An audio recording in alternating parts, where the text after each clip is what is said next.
Well, Ole, thank you so much for joining me. Everybody, this is an honor and a pleasure to have this gentleman on the show. I'm so humbled that he was nice enough to get back to me and agree to sit down and have a conversation. Ladies and gentlemen, this is Ole Dammegard, I guess the man, the myth, the legend. Ole, again, I know we just spoke again a minute ago, but I apologize. But for the people that may not be familiar with you, would you be kind enough to tell us a little bit about yourself? Yeah, so I don't know really what to say, but it's like when people say, "What do you do?" I say I expose and stop state-sponsored terror, and I track down assassins, and through truth, neutralizes them, expose them for what they're doing, who's doing it, who's doing what, and let the truth do the job. And so for this is like 44 years of my life now that I had no idea that I was getting myself into it. I came as a reporter and was just getting super confused all the time because it's like things didn't match up. I couldn't make sense of even as a I mean I was a reporter in a newspaper like in just a local town, not a big thing at all, but I was already there. I started saying, what the hell, this is just not true. And I'm now found out that my parents were living a double life. Only a few years ago, I found out that my parents, my whole life, had been working as secret assets for NATO, the ghost army of NATO called Gladio, and that they were part of. After the Second World War, my dad was very much involved. And then my mother seems to have been recruited as a honey trap, and also because she was very beautiful, but also very, very good with languages, super translator and Wow. stuff. So she was a real asset in these assets. And I believe that my parents were put together as a team of assets, not meeting from love, and that the family was created as part of a front, the perfect cover for these operations. And so I believe that I might have been born into this world as part of a NATO operation. And I find it really, I don't know what to say, but I had no idea until just a few years ago. And my dad died in 92, my mother died in 2013. So never a word, never heard a thing. But then once I went down this rabbit hole, my own private rabbit hole, where I thought, like, my God, how could I not see it? I, of all people, how could I not see it? Unbelievable. But then again, I think that what has given me the ability to be who I am today, with very unique, I would say, for some strange reason, unique skills in deciphering bullshit and see through it. I think maybe it's because I grew up in it without understanding, but that I was in the perfect messed up environment to get messed up enough to heal out of it and then start seeing clear. So over the years, like I said, I started as a young reporter, but then I got myself into top political assassinations, JFK, MLK, RFK, Abraham Lincoln. I mean, so many of these. And I started seeing Olof Palme, the Swedish prime minister as well, the alleged assassination there. And I just started seeing a very clear pattern after some years of how these were carried out. And the official narrative it took like 2.5 minutes to just like, that's so not true. But the truth has taken me more than, yeah, my whole adult life to get close to. But I really think that I made some major breakthroughs, both with JFK and especially MLK as well, things that other people have not found, and that I've been very happy and honored to be able to present to the world, and also as part of the healing process for the Kennedy family and the King family, because these traumas, I mean, these families have been so tormented. I mean, especially the King family. And many times the truth, even though brutal and quite horrible, there can be a release in it, there can be a healing in it. Yeah. So this is my intention. I always come from the intention of healing, of lifting, transcending this madness, and in a non-violent way, just absolute expose the bullshit, let it destroy itself from the inside, and then, yeah, transcend into a beautiful future for all of us. That's probably the absolute best place to come from, in my opinion. I don't agree. I mean, of course, definitely it's ramped up over the last couple of years with Fluvid and everything, but people insulting each other to get their points across, I don't think has ever worked. It's never been a tactic that I've ever believed in. Some people you're just not gonna win over. I mean, it's not really, I think, our responsibility to do that, but to do what you're doing and digging into and finding the truth. I mean, that's an absolute passion of mine as well. I love the people that do it. I appreciate the people like you that do it. I actually had a question about um, JFK. Well, I had a couple of questions. I don't Go know where for you it. wanted to go. I mean, we'll talk about everything, but Wherever you want to have go. you? All right, I love it. Have you ever heard of? I mean, I'm sure you. I look what I'm saying here, but is there truth to the fact that of all the U.S. presidents after World War World War II, that every single one of them has visited the same place that Hitler was alleged to have lived, which I believe is Bariloche in Argentina. And I had heard that there's only one president in history that hadn't visited there, some multiple times, and I'd heard it was JFK. Have you ever heard of that? Is there any truth to that? There's truth to Hitler living there, yes, Mhm. but I've never heard that the presidents have gone there. So Really? that I don't know. Huh. Would you But say but what? but Sorry. it's a really interesting location. I mean, it's built like a beautiful place, but like a fortress.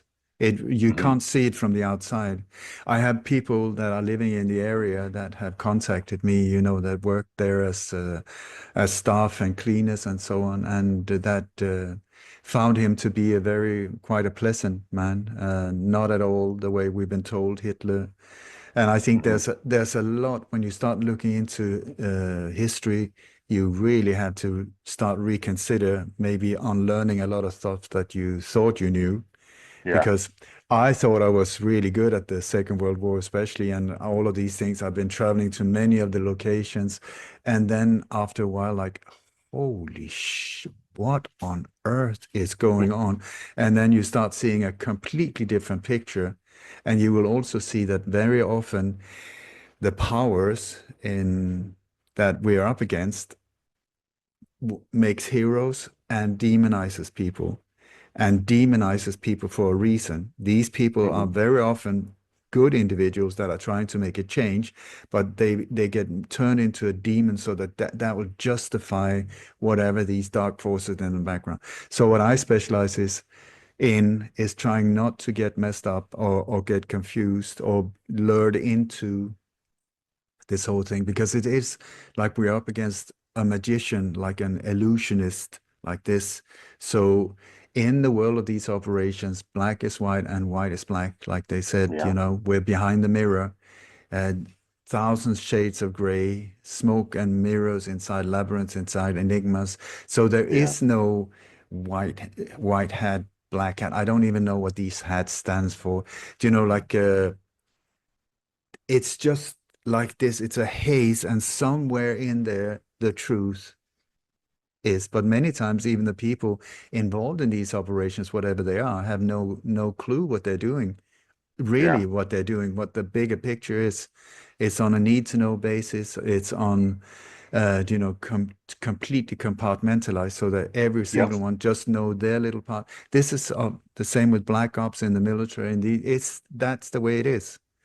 And it's all done with the mindset of marketing, the mindset of how to deceive your mind into getting twist the opinion of the public, whoever of the public, into a certain direction for national security. National security, another more correct term, is absolute bullshit to cover up their own butt.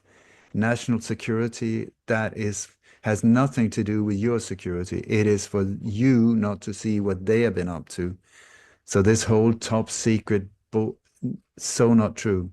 Yeah, it's an Transparency, inverse universe. transparency is the way forward, I tell you. Yeah, absolutely. I agree. I think it's ultimately it seems to be an inverse universe. It's always Yeah. like everything I see now. It's always okay. Well, it's got to be the opposite of that. It's Um, inverted exactly like you say. yeah, yeah. With so I have certain rabbit holes or quote unquote conspiracies that I really enjoy delving into, and then some I haven't really touched so much. I really like to focus on like the 13 families, the bloodlines of the elites, some of the more recent psyops and everything. But JFK isn't one that I personally have got into a lot. I thought I had every time I kind of go near it, I think I might have an answer, and then it just seems to, lead around. Like you said, it's all compartmentalized. I had originally heard that it was a man by the name of Chucky Nicoletti that was actually the gunman behind the shooting, who was a member of the a crime family from Chicago. Was there? I mean, and then of course there's Mossad and CIA. Who is it to you that ultimately is the gunman in that?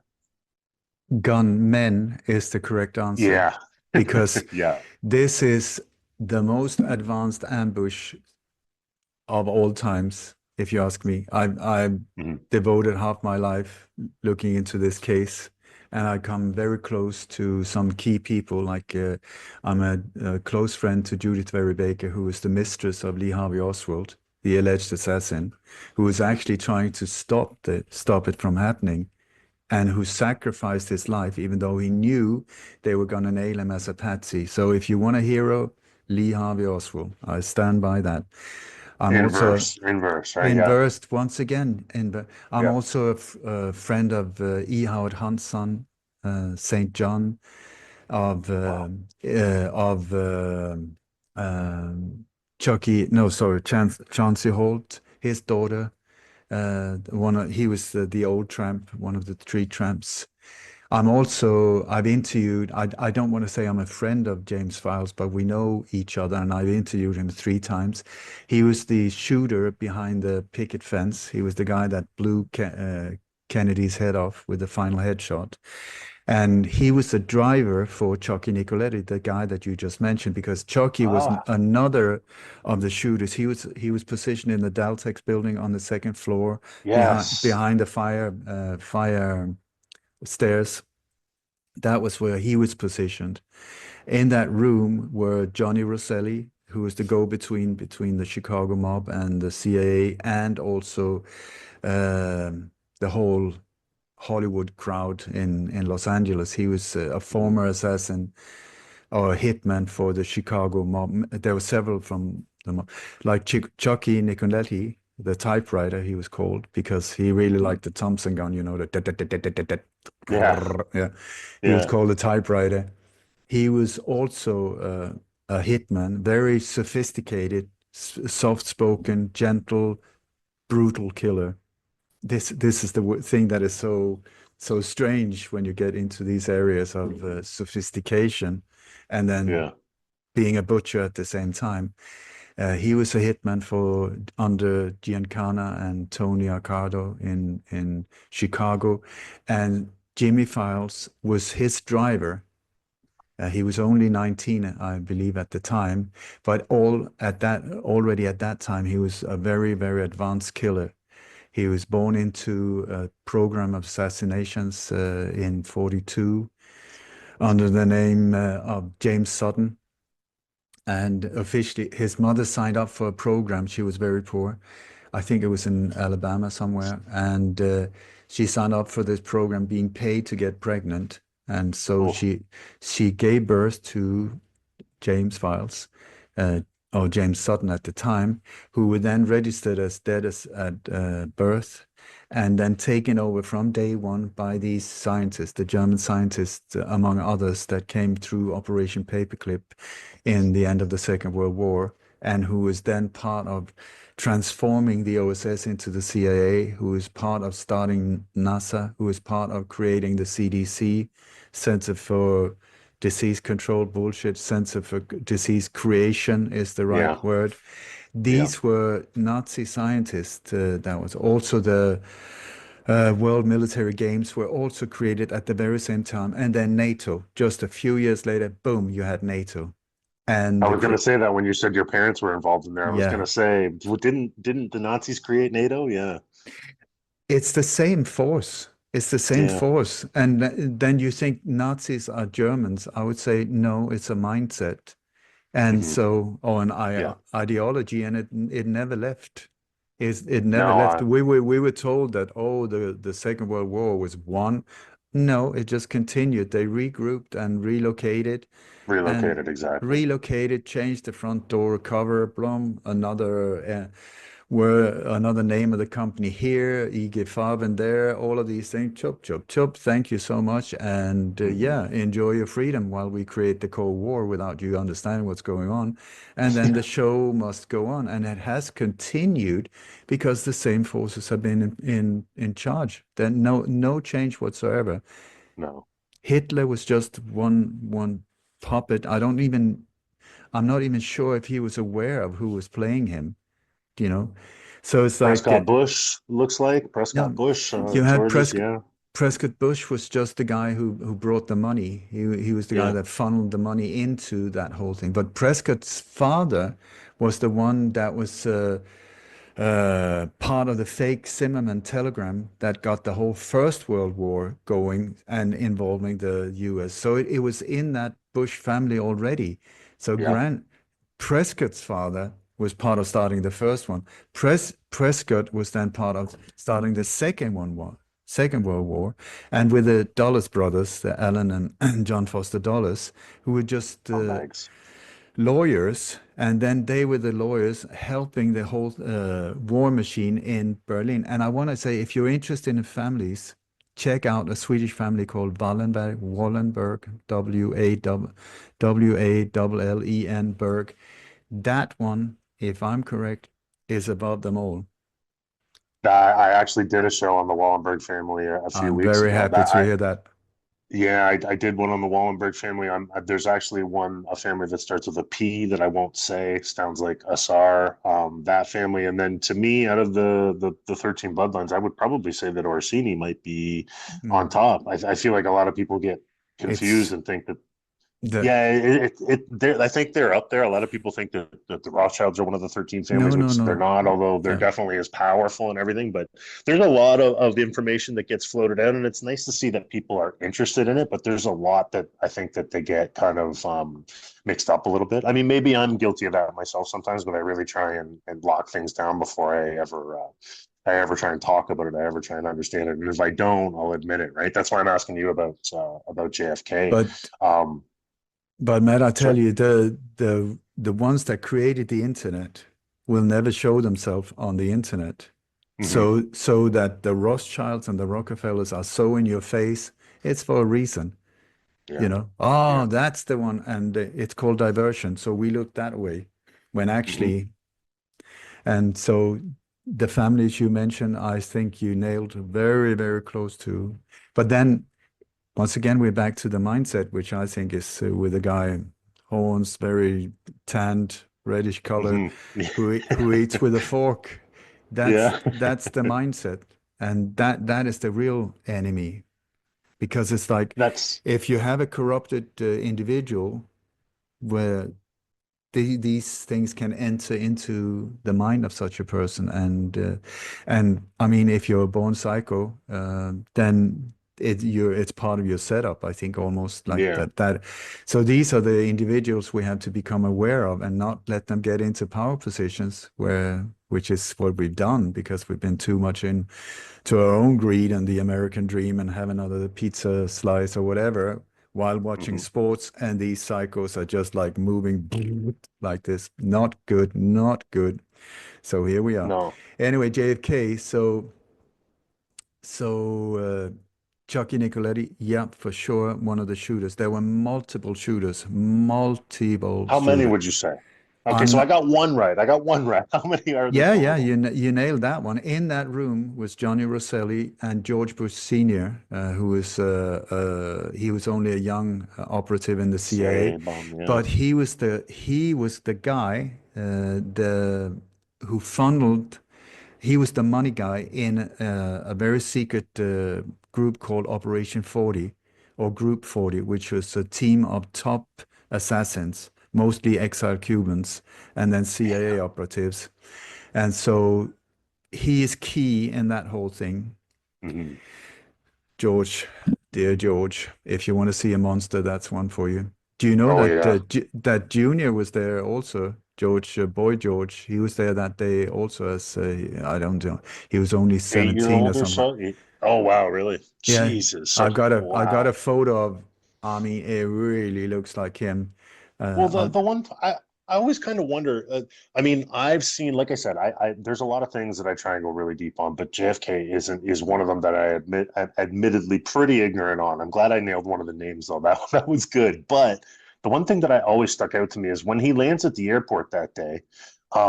He takes a plane, lands, and the airport. It's like the Beatles just landed. It's packed. Everybody's there, and then he moves on over to Dallas, right? And it seems packed. And then you look at the area there on Elm Street, and it looks like there's 40 people, and there's yep. no news. There's no mainstream. I mean, there's only three, I believe, three broadcasting companies at the time. None of them are there.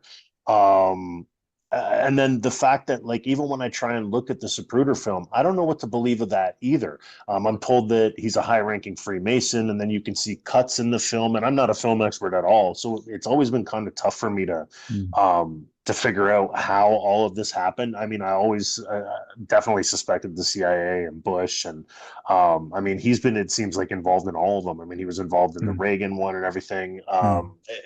It just, so would you say that there's two shooters, and then also isn't there a No, statue God of? don't. No, there's many shooters, many It was shooters. like a murderer's row that day, right? It's It just murderers. Yeah. It was the who's who of assassins that day in Dealey Plaza. Just like you observed, you said Dealey Plaza, it looks like there's only very few people. Yeah, it was the Hmm. end of the whole motorcade.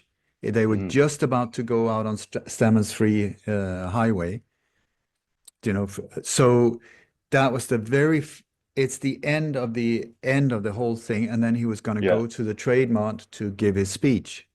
Okay, so they handpicked that very closely so that there would be very few people watching. And also, they changed the route the very same day so that it would do this unbelievable 90-degree turn onto Houston Street, and then from a security point of view, never, never, never 120-degree turn into Turn. Yeah. onto Elm Street. It's just not, you don't, doesn't happen. But here, the whole setup, just like you said, where was the channels? Here we're talking 63, so it's like a different world. Yeah. But here, normally the limo that the president would be center in the motorcade. So you had all of these cars first, then the limo, then all of these cars following with the media right behind. You had the Secret Service, then media. The doctor, his private doctor would be there. There would be ambulances. The presence in Dallas would have been very, very obvious when Hmm. with snipers, with the whole thing. And all of this was changed. He was moved right up to front. They pulled back even the motorbike, the police escort, Yeah. the motorcycle escort, even though this was pulled back. So there was only one car ahead showing the way, and then the limo, and then Secret Service, who was also told they should be, they should have been standing on the back of the limo and running by the side. Here they Hmm. were one car back. And so, and also the ambulance that was there in Dealey Plaza was they got somebody to fake that he had an epileptic seizure. So the ambulance drove off with him. So all of it was orchestrated so that pull back, pull back, pull back, off with the bubble top. And then just before they entered into Dealey Plaza, one of the police men on a motorbike blocked the radio traffic with his microphone so that nobody could communicate. They Wow. also cut the power in the Texas School Book Depository building 1 minute before, cut, so that nothing could work. And also for one solid hour after the shots were fired, the whole telecommunication system in the US stopped working. Holy shit. This is not by Wow. coincidence. That it was the same with 9/11. It was the same, do you know, like they cut it out so that people Yeah. cannot communicate Yeah. because the the outgoing flow of information is key in these operations. They need to be in control of the information out. Yeah. So they just cut it down and then they blame it. Well, everybody was trying to call, have you heard Kennedy is dead? And they just overloaded the system. Absolute bullshit. It was cut. And there were airborne troops circling in the US. Same on 9/11, same on so many other, when these big operations are there, they don't know how the public will react, when they've Mhm. done a thing like that. So uprisings, all of these things, so they need to be on top of that. So the Kennedy assassination, absolute masterpiece. I mean, we're still confused after all of these days. I, Yeah. I believe that I'm very close to the truth, and so do many other researchers believe that they're close to the truth, or they know the truth. But it's like the egos in this world is unbelievable. The concrete heads is like Yes. instead of us learning from each other, it, so we had uh, there were one shooter up on the county house. Not sure who that was. Then you had another one on top of the Daltex building. His name was Harry Weatherspoon. He was a Dallas police officer, and I think his job. Uh, Maybe I should come back to him afterwards. Keep him in mind. Then down in the Daltex building on the second floor, there was a mining office controlled by the CIA who Of let, course. yeah, it's always the Of same. course. Yeah. No, but the mob and the CIA is not two different things. It's different sides Same of the thing. same cancer growth, Yeah. especially in those days. And they say the mob is horrible. The mob is like school kids compared to the agency. I tell I you, agree. I agree. it's like you can't even, it's like it's not the same ballpark. Wasn't the book suppository owned by Admiral Byrd's uncle? Oh, that was interesting. Same name. I It's never, it's apparently from what I've oh, sorry to cut you off, but to get in here, like I said, I've looked at a couple things on it, but it apparently where where Admiral Byrd got the money to go to Antarctica was from that gentleman that owned the book's depository building, and allegedly, from what I've heard, JFK was actually on his way to start. He was on his way to present someone a flag that he took from the White House, and it was actually allegedly a Russian scientist. He actually there's talk that he wanted to work on going to space with the Russians. But I always found it very strange, the connection. And like you said, the man's name that owns the book building, right? And that is I believe it's H.W. Bird or something like that. he was the one that created the Civil Air Patrol, where Lee Oswald and many Dave Ferry and these other people were, and this was part of the whole Cuban operation. So it's thing. I mean, it smells CIA long, long way around that one, Mm-hmm. Mm-hmm. meaning that I would very strongly connect dear Mr. Byrd with him. That was also the reason why Oswald was given the job in that building, because they Yeah. had that person, they were controlling that person, or he was part of them. So not a coincidence, but that connection I'm really going to look into. Thank you so much for that. Listen, this, Hey, that hits great. I got something for you. That's amazing. yeah, but this is the way it should be. Instead Mhm. of me Exactly, sitting 100%. like this and this happened and this and Yeah, no, I don't care what you say. Let's help each other. Like, oh my for God, sure. I didn't even see that one coming. Great, thank you Yeah. so much. I'm really gonna look into that. So anyway, uh, on the second floor, that was where Chucky Nicoletti was let in. The guy that let him in was a LA mafia guy called. Oh, he's not important, but he was arrested right afterwards with a cowboy hat and black glasses. You had so if we move to Texas School Book Depository, there were three shooters or three people observed on the sixth floor. None of them were Oswald. There was even a photo taken of him where he was down at the entrance when the shots were fired. No, they Wow. say it was Billy Lovelady. No, they're standing next to each other. So anyway, so the three ones, because one of the guys up there was a black dude, and the other gun had a bald patch, and the He was a other lookout guy. Doesn't he have a statue in Miami? The black man I heard was the no, lookout man for Nicoletti. yeah, but that was in the Daltex bill. Thank you for Oh, okay. reminding me. It's been a while. Tony Izquierdo is his name, and That's it. Yes. and he was part of Operation 40 also. Do you know? So it's like a combo. He was the spotter for Chucky, Yes. and so in the Texas School Book Depository, we had uh, I have no idea why my hand. Okay, so you got Arminio Diaz Garcia.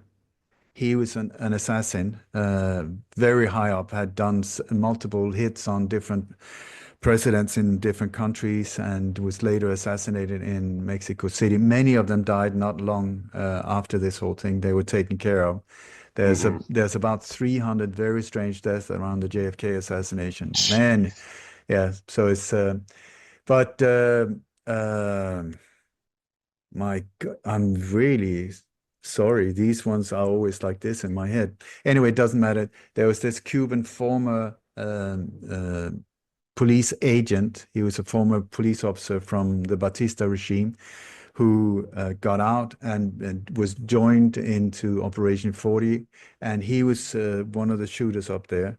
But no shots were really fired, as far as I know. Just because they're a shooter doesn't mean that shots were fired. Please Yeah. keep that in Yeah. mind, because Yeah. they had to blame it on someone. This is also why they were very, very obviously showing themselves in the window on the sixth floor. So people thought that these were like security snipers. They saw the rifle. They saw um, this whole thing. This is ridiculous that I can't remember his name. But he died on the very same day as Dave Ferry. He was chopped in the head and killed a few years later. But anyway, so we have that him, and then Arminio Diaz Garcia. He's the black guy up there who's, and then we have Richard. This is unbelievable. Please I refer to my book, Coup d'etat in slow motion. Not that I'm doing a very impressive job at the moment, I tell you that. You're This absolutely is, forgiven. I know you don't feel well.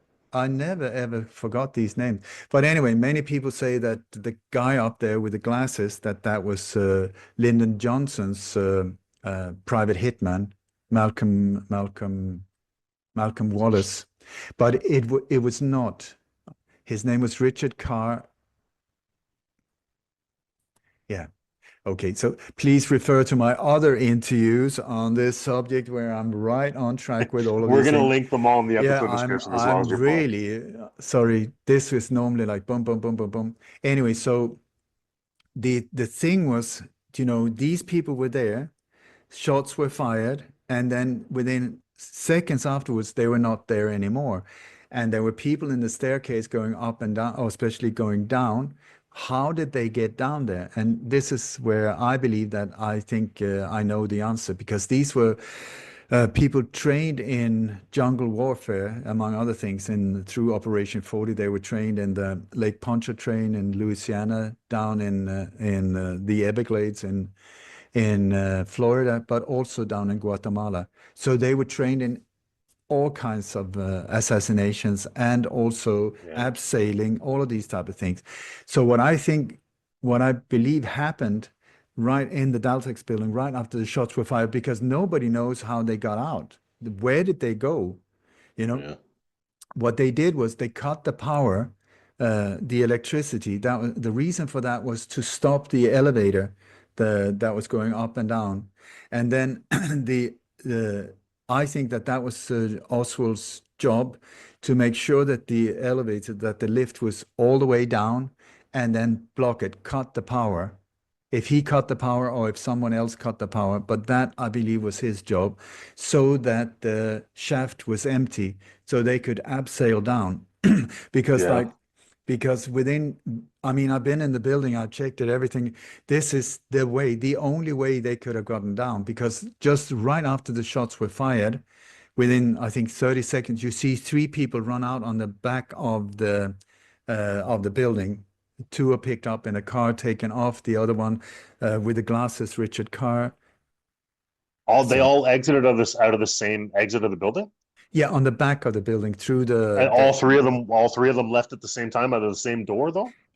yeah, as soon as the shots Wow. were fired, as soon as this is how it works. You have like a shooter, a breakdown guy, a spotter, if it's a team of three, which there normally is, and then you have at least triangular fire if it's a job of this caliber. So Mhm. the spotter is only focused on locating the target.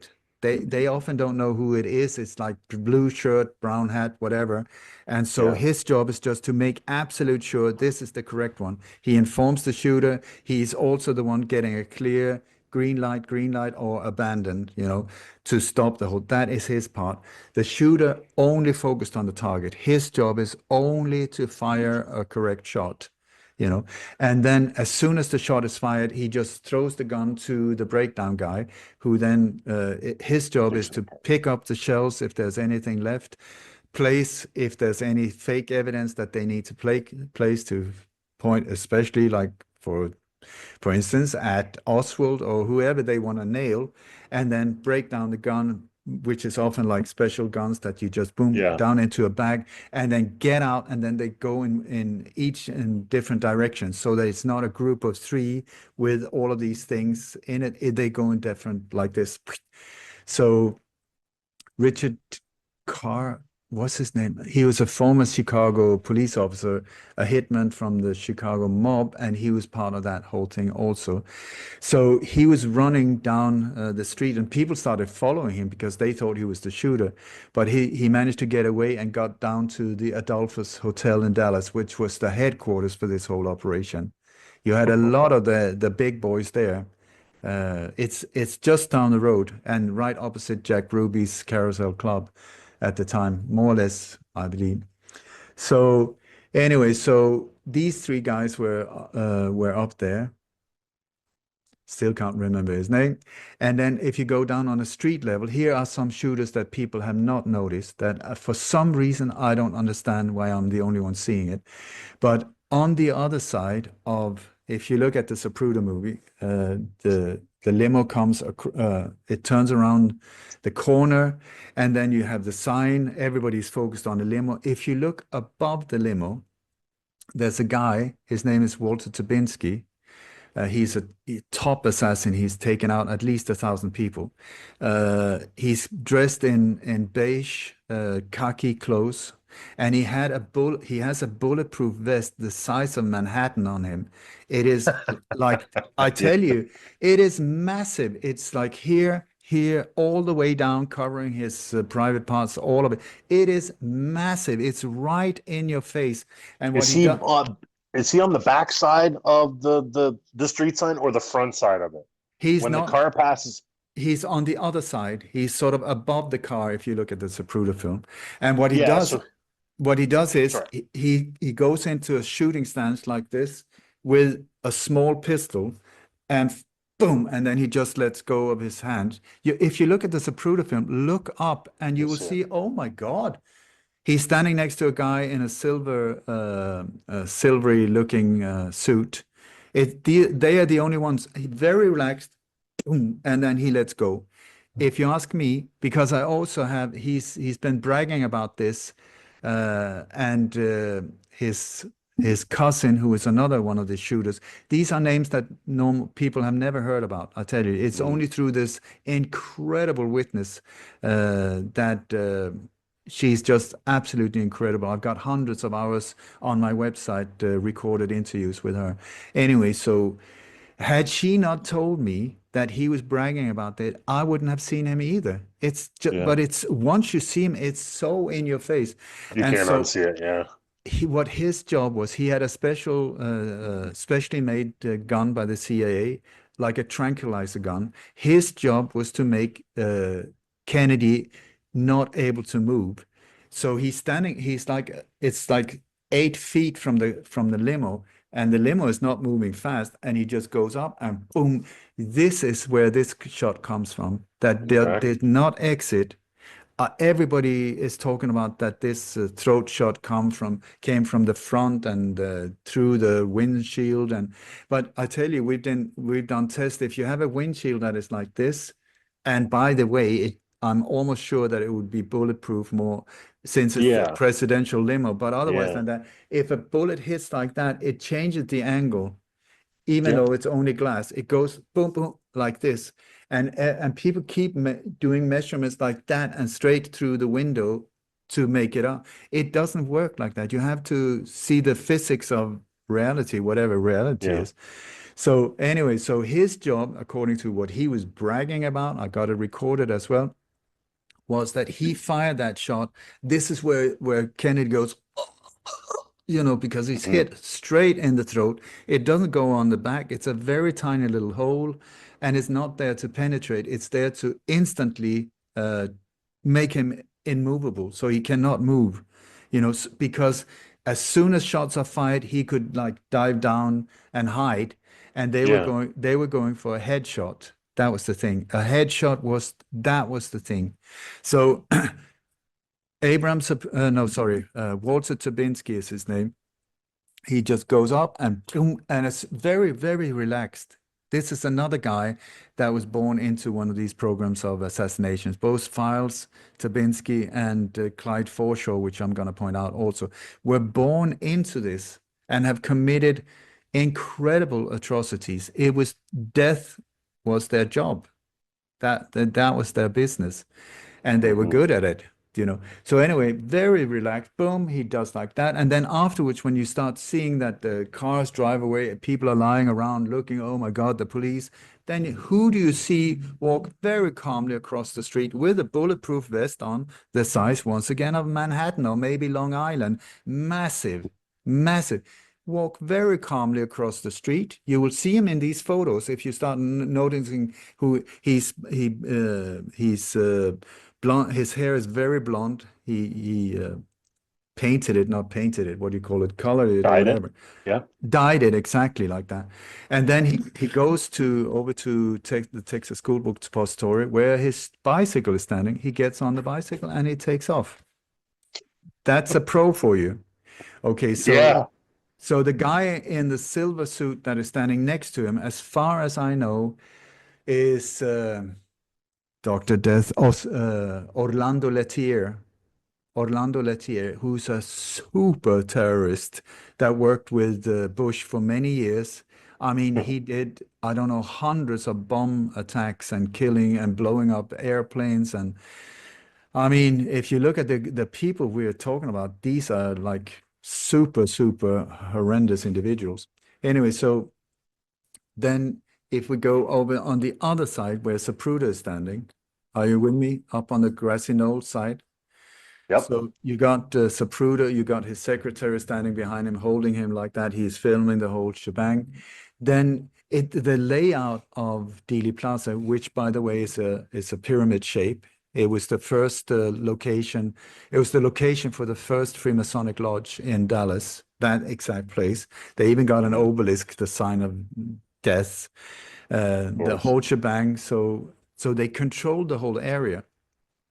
Anyway, so the next one you come to is if you look at Zapruder, if you look from the limo and you look at Zapruder and then you move towards the grassy knoll, first there's you will see in I think it's in Orville Nick's photo and also the video, you will see that there's a car that has been reversed. It's like a station car, and next to it you got a shooter standing like this, following the car like this. His name, Clyde Forshaw. Clyde Forshaw.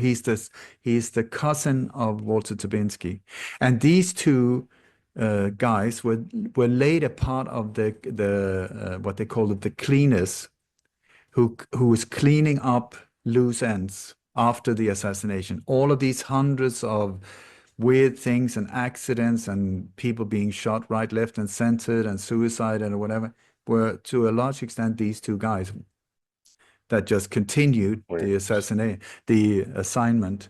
Okay, so you got Clyde Forshaw next by the car. You will see within seconds, as soon as the limo leaves, the car is gone. So it's been reversed out to, it's very strange that there's this like white wall going like this and then like this and an angle. It's, if you haven't seen it, it's like the whole thing is just very difficult to describe. So Walter Tabinski with a car, and then uh, you have down by the limo itself, you had the umbrella man Yeah. yeah. The thing was, it had been raining in the morning that day. It was a clear blue sky when this happened. And so why was he standing like that with the umbrella? And because he was opening it like this. And people have Yeah. said, yeah, it was because it was to make a protest because of the English involvement in like that. Really? Yeah. And oh no, it was a poison dart gun that okay, really? So, I mean, these dart guns exist. I mean, Yeah. umbrellas have been used, but there's normally like a poisoned dart on it that you just stab someone, you pass them, and like that. That's how it's used, not like this. And we're talking a Yeah. moving target. What he was doing was he was showing the cross point for the triangular fire. It's like fire here, you know. Oh, he's the marker point. He's He's essentially the what you're. He's the marker point. Fire Yeah. here because Damn. they needed to blame it on one person from one location. But I don't even think that he was aware of it, because this is a Of dangerous course. Yeah. position. This Yeah. this is how they do it.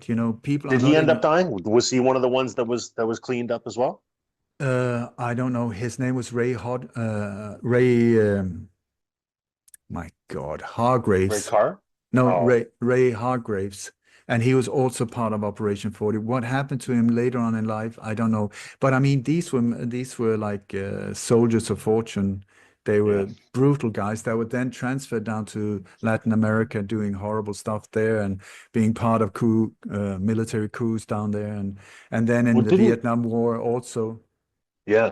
Didn't wasn't I actually had two questions about that. So I'd heard originally, okay, so the first question that I have to ask is because like I said, I'm not an expert on anything. I'm just willing to talk about it. I'm willing to ask questions and learn.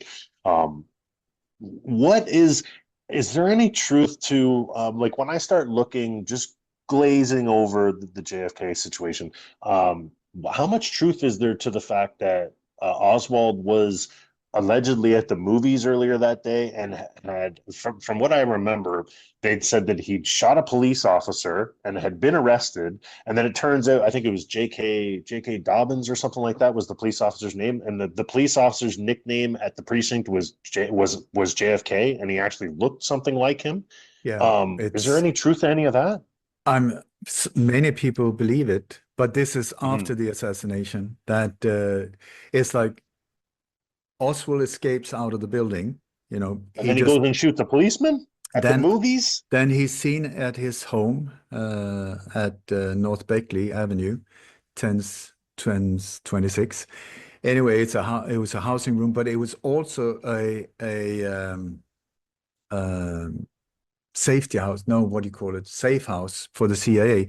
Yeah. If you go there, uh, it's now a museum type of thing. You will see exactly. He was staying in a tiny little room, Oswald, but look at the house behind it. Look at the house behind it. That was where some of the shooters were actually located. There's a villa, not a villa, but a house behind it. And also, if I remember right, I think there was, I'm going to say 17 rooms in the villa where he had his room as well. 17 rooms, if I remember right. I've written about all of these things. Please, I refer to Yeah. my books. We're gonna link. Yeah, we're gonna So link your books for so sure. very, very, no, don't worry about that. But anyway, so very, not just a normal boarding house at all. Yeah.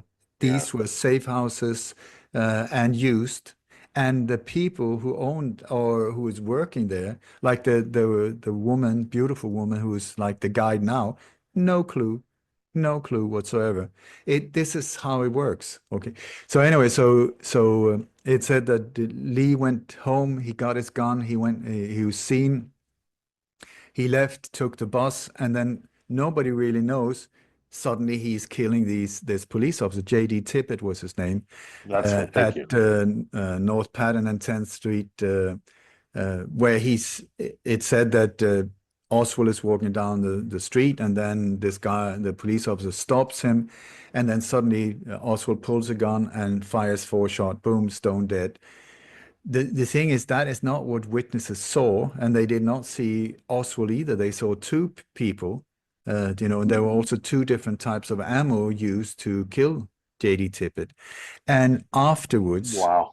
and one of the shots, the final shots, was a headshot. Okay, which is important, I find, because here a lot of people are claiming, yeah, they looked a lot alike. When you look Mhm. at them, I don't think so. Not so Not much. not so much, not so much. And also, they say that they used J.D. Tippett's skull, I'd heard that too. Yeah. and I'm like, okay, really? So would you then fire a headshot if you knew that this head should be used for something Yeah. else? I don't get it at all, at all. And I know who shot him. Can talk about that as well. Uh, phew, a lot of JFK here. So,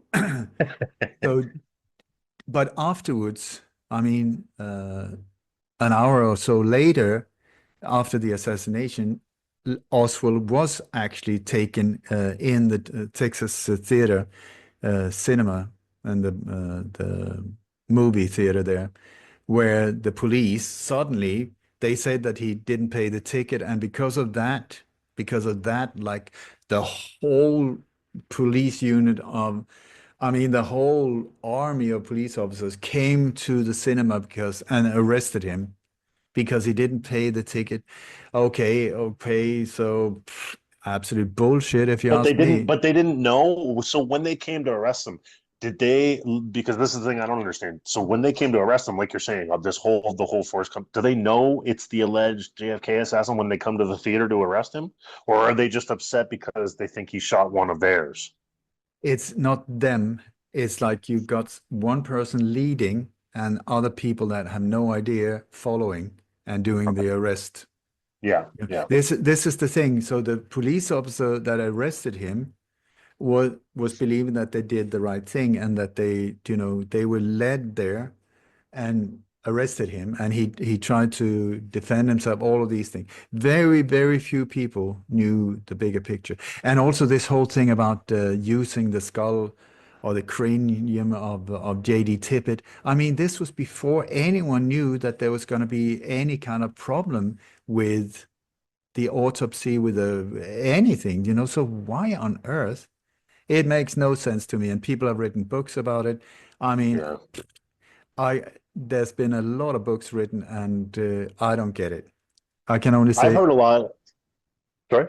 no. I can just say I don't I don't get that logic at all, because the thing was that let's just keep moving among the shooters, okay?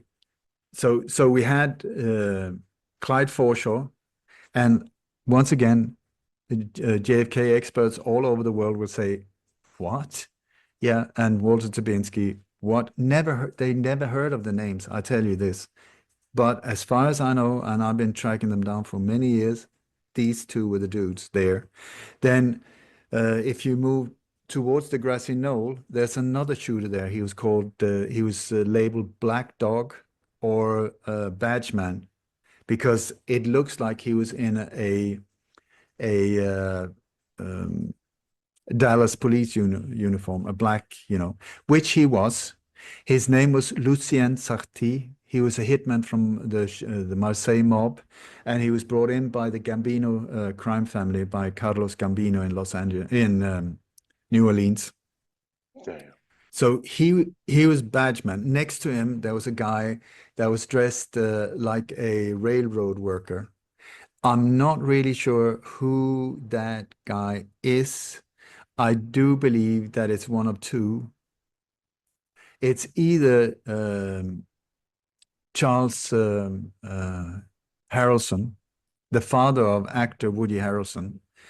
Hmm. He was a local assassin in San Antonio, and he was used in and out for these type of jobs. He was there. He is the tall tramp, the three people that are led by the police away from the crime scene.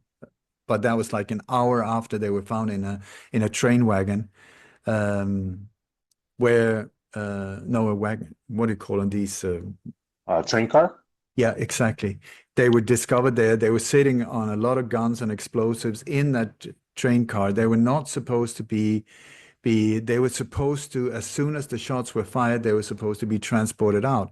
But Lee Bowers, the guy that was in the control tower working that day, he saw the train leaving and he just blocked it. He stopped the train from getting out because he thought, oh Oh, my God, it's a yeah, crime scene, it's a crime scene. Lee Bowers later died under mysterious circumstances because he of also saw course. people behind the picket fence. So so they were supposed to get away, but they were taken instead and then brought into interrogation, which there was never no interrogation whatsoever, and then let loose. But the photos are still there when they're being led towards the police station. And so the here again, many people will disagree with me, but the first person, he was called Frenchie. His name, had an alias called Carlos Montoya, but his real name was Charles Frederick Rogers, an assassin also. He was also involved. He was the controller of James Earl Ray, who was the patsy for Martin Luther King a few years later. And Hmm. then you will see the same people appear over and over and over. It's the Of course. same. And I heard an interview once where somebody in a key position said, "But why do you use the same people?" And he said, "Why change a winning team? Yeah. I mean, Yeah.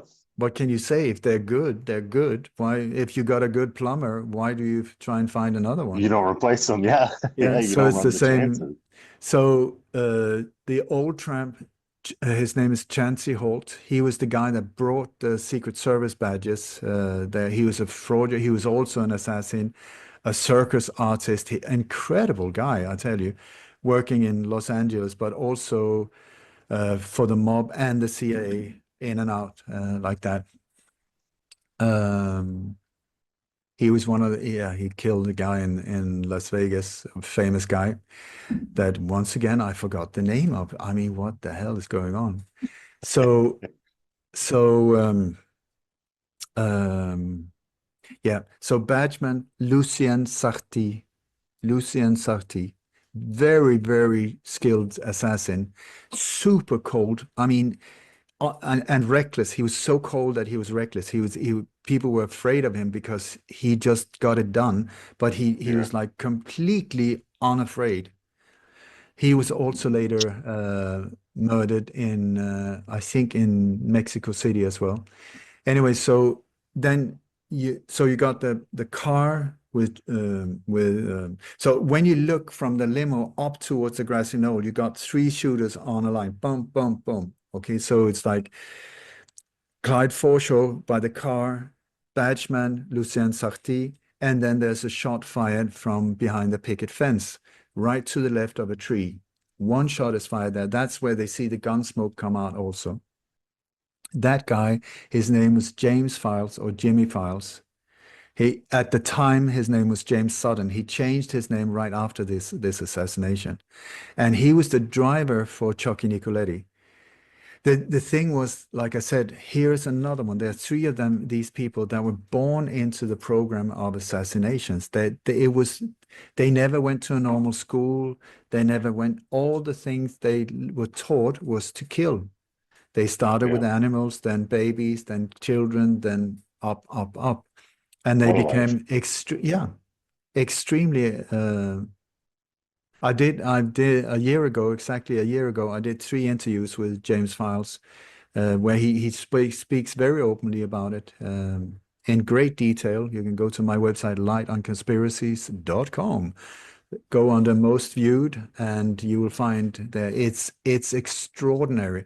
And I've been once I understood that he was actually telling the truth, and he's been telling 99.999% truth, that and it's such in such a brutal way against himself, exposing himself. It's just unbelievable. And the reason for that was that he had a visit by Jesus. He was in a high security prison, and Jesus came to him and said, "Listen, guy, oh, listen, Jimmy, this is not on. You will soon be called home, but before then you have a new task." And his whole life that had been violence, brutal violence. I mean, we're talking about 1,000 people, according to himself as well, that he has taken out, changed there. And Wow. yeah, this is the way with these very hardened individuals. It's only through some religious like boom, that, but that really made a change in him. And it was from inside the prison that he finally decided to speak the truth. From inside the prison, when you're inside, I mean, that takes balls.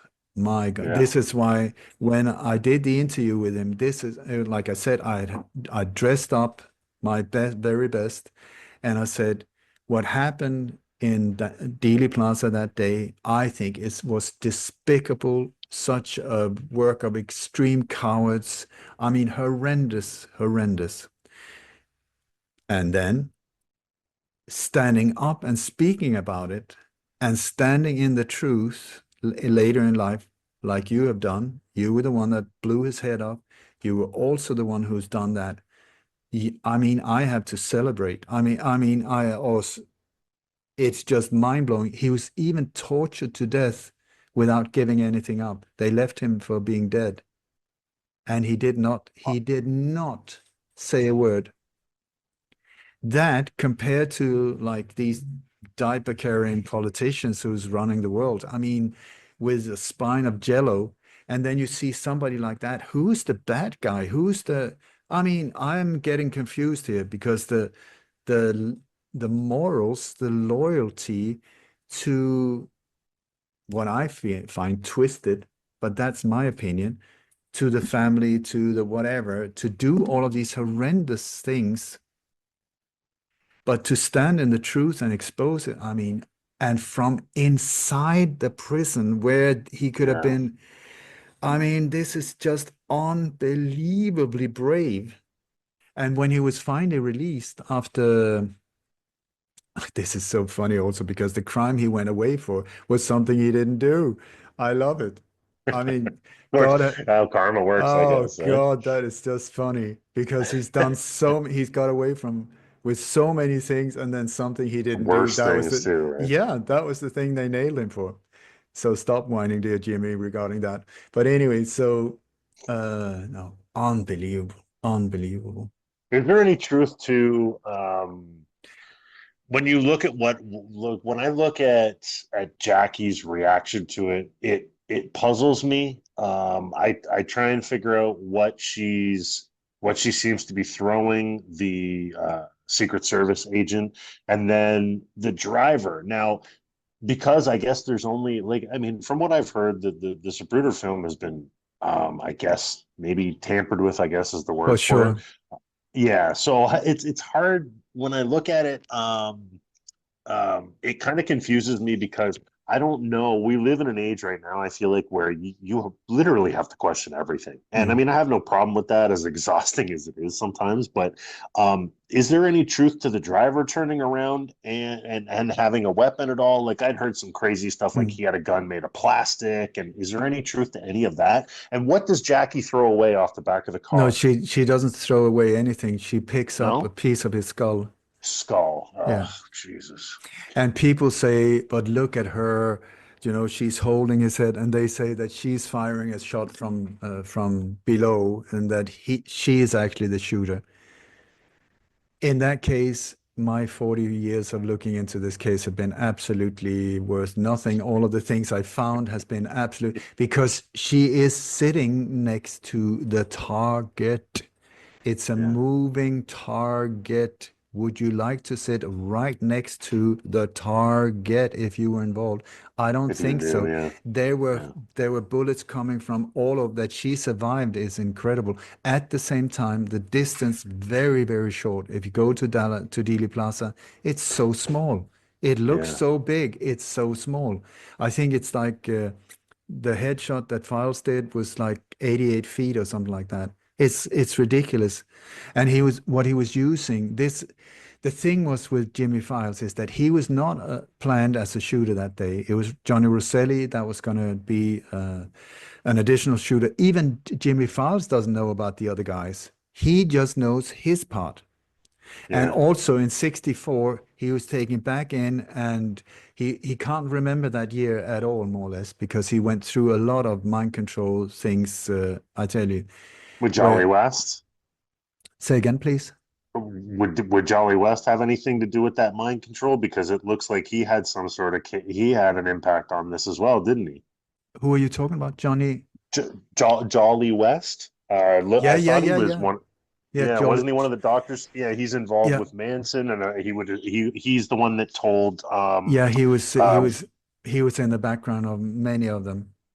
yeah, didn't isn't he the one that ended up getting sorry, Jack Ruby to confess after he didn't confess, and then all of a sudden Jolly West went in and spoke to him, and that was it. And then all of a sudden Ruby was insane or something like that after. Was that the case, or? It, I'm gonna take a step back there because there's so many different variations of what happened.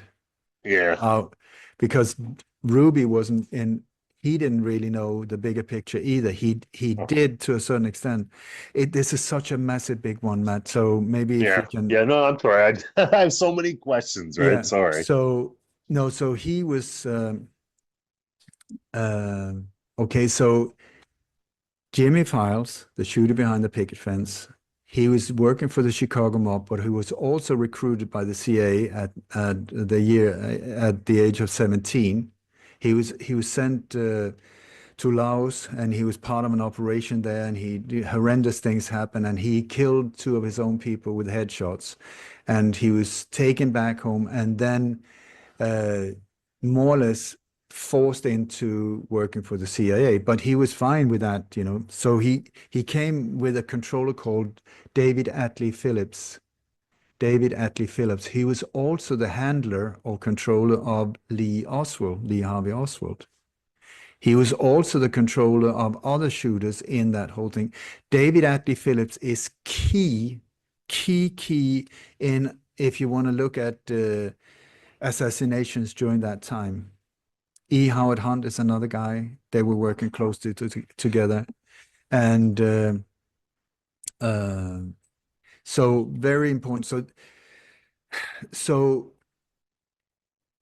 Jimmy Files was only asked a few hours before this, an hour or so before it happened. His task was to drive a a car down from Chicago packed with guns for Chucky Nicoletti. They were coming in from all different directions. The shooters, the different hit teams were coming in. They were flown in private planes. They were flown in military planes. They were driven in different cars. So his job was to bring some of the weapons down from Chicago. Okay, so that was just his job. His job was as a bodyguard for Chucky Nicoletti, which he adored Chucky. I mean, he worshipped the ground that he was walking on. He loved him. Mm, Brutal assassin, squeak, crushing heads and whatever. He loved the guy. He loved the guy, and so he drove down. But before he drove down, he was making sure that he had all the different weapons needed. Anything from hand grenades to machine guns to shotguns and all of it was they had like gun racks under the seats and on the sides of it was I think it was an El Camino burgundy holy color. shit! Just a Yeah, rolling armory. yeah, yeah, brand new, hotted up. He was a race driver as well, NASCAR driver. So he's a very good driver and a shooter. That's why Mhm. it was Chucky actually who headhunted him because he saw that he was really good at what he was doing and as a driver. So so he drove this. tank down to Dallas, loaded with all types of weaponry. And he also went, just in case, he went to the weapons guy of the Chicago mob. His name was Wolfman. He was called Wolfman. And he had been delivered this gun before from the CIA in '61, which was a Remington Fireball 223. It's like a rifle, but with a hand grip. It's in between a rifle and a pistol. So you got the whole bolt action, but it's a pistol. It's like with a pistol grip, and it fits into a briefcase, and it was made as a weapon for assassinations. And Jimmy had used it in 2 other instances before the JFK, but it had this tendency to ricochet. The bullet, if you was going for a headshot, it had this tendency to ricochet off, which the CIA was trying to fix during the first years. It went public I think in '63 or '64. This is why people say, no, it wasn't manufactured. He couldn't have had a Remington Fireball. It was because he was one of the people testing it out for the CIA. I beg to differ. So Jimmy, since he had this problem with ricochet, because he always went for headshots, that was his thing. So he went to Wolfman. He said, can you please help me with this one? And so Wolfman took 8 bullets, 223, and drilled a hole in them, and then put mercury in and wax. Mercury and wax, meaning at impact, complete explosion. And similar to hollow points then, right? Yeah, hollow point. Similar to it, right? Yeah, but hollow point is only like that. If you got the mercury from also working for you, it even adds even to the worse. Wow. Yeah. This is why you see this headshot with Kennedy, where the whole head just explodes. And people try and say it's a squib, and I think and you got it right there. And then people say it's a squib from a movie, right? Like an explosion pack. I never bought that. Yeah, but it's like, yeah, I can only say that I've tracked all of these people down. Many people have died because of what they did or what they said or whatever. And then people say, no, it never happened. It was just a stage thing. Either I'm completely off track and I'm wasted all of these years, or that is just absolute not true. Please look into the thing before, like to say that Jackie was the one that shot her. Yeah, what about all of the other? What about why the cover up? Why all of that? Why would it's like a John Wick movie in that plaza, and then yeah. But the thing was that Jimmy had been told, we're aiming for a headshot. That's the only thing that counts from behind. But so Chucky said, Rosselli has backed out. He's getting afraid because the CIA was saying, abort the job. But the Chicago mob said, we're going ahead. We're doing it anyway. Yes. So there's this aborting the operation going on. There was even one team flown in to abort the operation, but it's complicated. It's complicated. Anyway, so Jimmy had been told, wait for a headshot, because his job was only to make sure. 10:30 a.m. While we're walking around, John Charles Nicoletti asked me, he says, how do you feel about being backup? I said, what do you mean backup? He said, how would you feel about being backup as a shooter for me? I said, what happened to Johnny? What's with Johnny? And he said, Johnny's a little bit paranoid on this. He says, the CIA's called the hit off. He said, they don't want the hit to go down. And I said, what'd you say? Chuck's exact words were, them, it's going anyway. And I told him, I said, what about Johnny? He said, well, Johnny's good. Johnny will be with me, he says, but he's not going to be a shooter. He said, he doesn't want to go against the orders. He said, he's been told he flew in here specifically to abort this assassination. And I told Mr. Nicoletti, I said, Jesus, I'd be honored to do anything to back you up. And if you was to be outside here, he said, where would you position yourself at in Dealey Plaza? And I told him, I said, well, I'm looking everything over and walking, and the week that I've been down here, I said, I think I would choose up there behind the tree behind that stockade fence on the high ridge by the knoll up there. And he says, why there? I said, well, I've got the railroad yard and back up in there. We've got a parking lot there. I've got a place to where I could stash whatever I would need. I said, and I can pass off myself off as a work in the railroad yard for the time being until that time comes. And nobody would really pay any attention to me. But he says, where do you think would be the best place for me? I said, well, I think the Dow Tech building over that building would give you the best advantage point there. And he said, I think so too. Oh, it was about 11:10. He asked me what weapon would I choose to use over there. And I told him, I said, I would like to use the fireball. He says, why that one? He said, you've only got one shot. And I said, one shot's all I'm going to get anyway if I wait until the last moment of fire, and I may not fire. I said, and it's easy to conceal. I carry it in the briefcase, and nobody will pay any attention to me. It's easier to walk away from there. Motorcade come down, I believe that's Main Street there, come down on Houston, turn back around on Elm there, and come down that little side drive there. Oh, when it come down and made its first right, that's when I brought the weapon up. And then I'm over the fence, and as they come down, made the turn on down there, that's when I started focusing through the scope. I've got this sign there for the Simmons Freeway that is fixing to come into my field of fire. As far as I can see at this point, the President has not been hit in the head at this time. I've seen the body lurch. I know he's been hit. How serious, I don't know. But my last instructions was we're going for a headshot. If you have to take a shot, take it, but don't fire unless it's a necessity, unless you really have to. Well, I was aiming for his right eye, which to me is the left side of his head looking head on. But for him, it would be his right eye. And once I pull the trigger, I'm right in on it, and it's almost like looking 6 feet away through the scope. My round, his head moved forward, I missed, and I coming right along the temple, just right behind the eye. I fired one shot only. And Chucky had before, like an hour before the whole thing, he said, are you okay? And for Jimmy said, for me, it was just like taking out the trash. He couldn't care less, you know, killing Kennedy. Wow. Just another day at the office. Like his words, taking out the trash. So he couldn't care less. He didn't like Kennedy at all, especially after the Bay of Pigs, where he was he was one of the instructors of many of the exiled Cubans that then went there and got completely messed up and killed and tortured to death and whatever. Yeah. So Kennedy was not the one responsible, we found out now, but he was the guy that took on the responsibility. He said, yeah, but he was not the one that messed it up. Anyway, so Files was asked, I know that I asked you here only as my driver and bodyguard, but would you be okay as one of the shooters? And Files said, fine by me.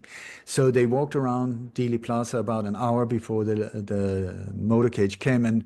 And so Chucky said, where would you position yourself if you look at this whole thing? He said, that location behind the picket fence up there behind, you know, that would be the perfect place. He had the fence to cover himself. He had the fireball in a briefcase, the whole thing. He had a jacket on that could be turned inside out so that it looked completely different when you turned it inside out. And so Chucky said, fine, I'm going to be in the Daltex one. Just wait for the headshot. If you see a headshot, do not fire. Do not fire. But I don't think that Chucky was aware of that. He had loaded these explosive projectiles. Those bullets, yeah. Yeah, I don't think he was aware of that at all. Or no one. This is the thing. Whose gun had those? Sorry, whose gun had those bullets? Jimmy Files, the Remington Fireball. Okay. Chucky Nicoletti, as far as Files says, Files doesn't care about this case. He knows nothing about it. This is what is so strange or so amazing, because he's got all of this incredible information that just fits in exactly like this. He doesn't know about the case at all. He's not interested. His wife tried to show him a documentary about the Kennedy assassination. He fell asleep. He's not interested. Zero conscience, I guess, either then. No. Wow. He hasn't. He does not. And this is no, he does not. And I asked him, how do you feel? I mean, you have ended the life of maybe 1,000 people, according to yourself. How do you feel about that? He says, I don't feel. I don't go there. Well, like you said, if they've done it from since they were little, I guess they get desensitized real young to it, and it doesn't mean anything, right? Yeah, but it's like if you go to a butcher, I mean, who's killed like 1,000 cows and 1,000 goats. Do you think he's dreaming about the cows and goats in his sleep? Or does he Yeah. just go to the work? We It's have his this, job. Yeah. Work. it's Yeah. so easy to point fingers and said, you are a monster. Holy me, would never do a thing like that. Yeah. And then I start working as a butcher, and then suddenly I'm the one doing it, but that's Mhm. legalized. Thank you so much for a hamburger on the plate. I salute you for your service. Chop, chop, Yeah. chop, chop. Here's an assassin. He was a soldier for the mob.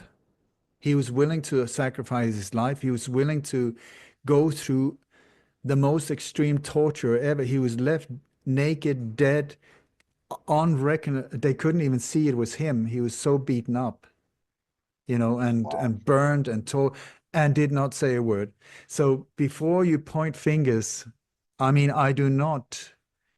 I think what was done in Dealey Plaza, how coward on a scale of 1 to 100, how much of a cowardly operation can you do? You pull back everything completely unarmed, nobody. It's like a turkey shoot. And then you got Yeah. shooters on like 88 feet. It's awful. It is horrendous. It is beyond like that. And what it did to the world that day, the world would not have been the same. Had JFK not been taken, they wouldn't have gone for MLK first and RFK. The whole thing, they were really in the process of making a change. The CIA would Yeah. not have been what it is today, this enormous, humongous monster that nobody controls anymore. So anyway, Vietnam is different. Yeah. Yeah. so anyway, so when the limo came around the turn and or the motorcade, so everybody was looking at the limo. Files picked up the Remington with the scope and was just zooming in on that, completely zoning out everything else. And he was just waiting. So he didn't count shots. He didn't count 1, 2, 3, 4. He counted miss, miss, miss, miss. So he was zooming in on the right eye. No, yeah, he was zooming in on the right eye like that with a scope. And the thing you were talking about the driver before, the limo comes to a full stop. It almost comes to a full stop. Instead of speeding away when the shots are fired, Bill Greer, the driver, stops. I mean, To make sure the how, job's done. yeah, I would say. But Yeah. Me too. Yeah. this is where I feel mind control again would explain it, Yeah. because otherwise, who would put themselves in the car when so many shots were being fired from all over the place? Who would put, and also, And I have to say, when you see the footage, you can see that he's turning around and it looks like he's aiming a gun at yeah. JFK. So I don't, and also there was a guy called Bill Cooper, who was one of the real whistleblower very, very early on, who was predicting 9/11, and he said He's incredible. Yeah. that Bill Greer had this special made gun with some turtle poison, blah blah blah blah blah, in it. So the thing is, there were shots being fired from everywhere. So I don't see that as impossible at all, that he's correct and that the driver was turning around to finish the job, because I don't think that nobody in the car knew about this whole setup. You Yeah. know, even Yeah. Jimmy Files didn't know about the other shooters. At least that's what he says. At And that's least ultimately how everything works, right? it's It's one arm doesn't even know that there is a left arm most of the in time. these operations, that is key. That is Yeah. key, because otherwise, blackmail.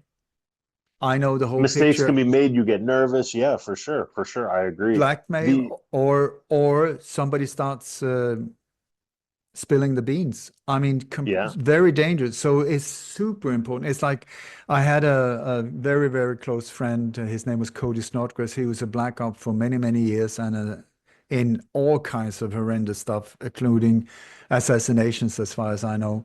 And he said, in that type of business, you do not ask questions. The more you are, the more you put yourself in mortal danger if you start becoming nosy. So the whole thing is not to know, not to know, not to know, and not to know and just do your Yeah. part. Because so this is the thing. Anyway, so Files was counting miss, miss, miss, miss, and then just when the limo was about to disappear out of sight, he decided, okay, I'm going to go for it. And boom, he fired. But just a microsecond before he fired, he said that the head was thrown forward like that because Chucky hit him in the back of the head, and then James hit him right here in the template.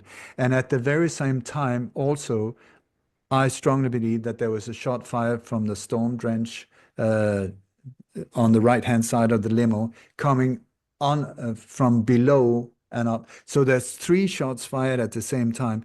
But Jimmy's does that, the whole thing just goes like this. It's in the Zapruder film, you can see that they manipulated a lot of things, especially the background. They're doing a lot of weird things. So it's hard to know, but at the same time, you can really see to a certain extent what happened. And so anyway, the limo takes off. I mean, everything is like completely standstill. Nobody's moving. Everything is completely quiet after the shots are fired, and the gun smoke is moving like that.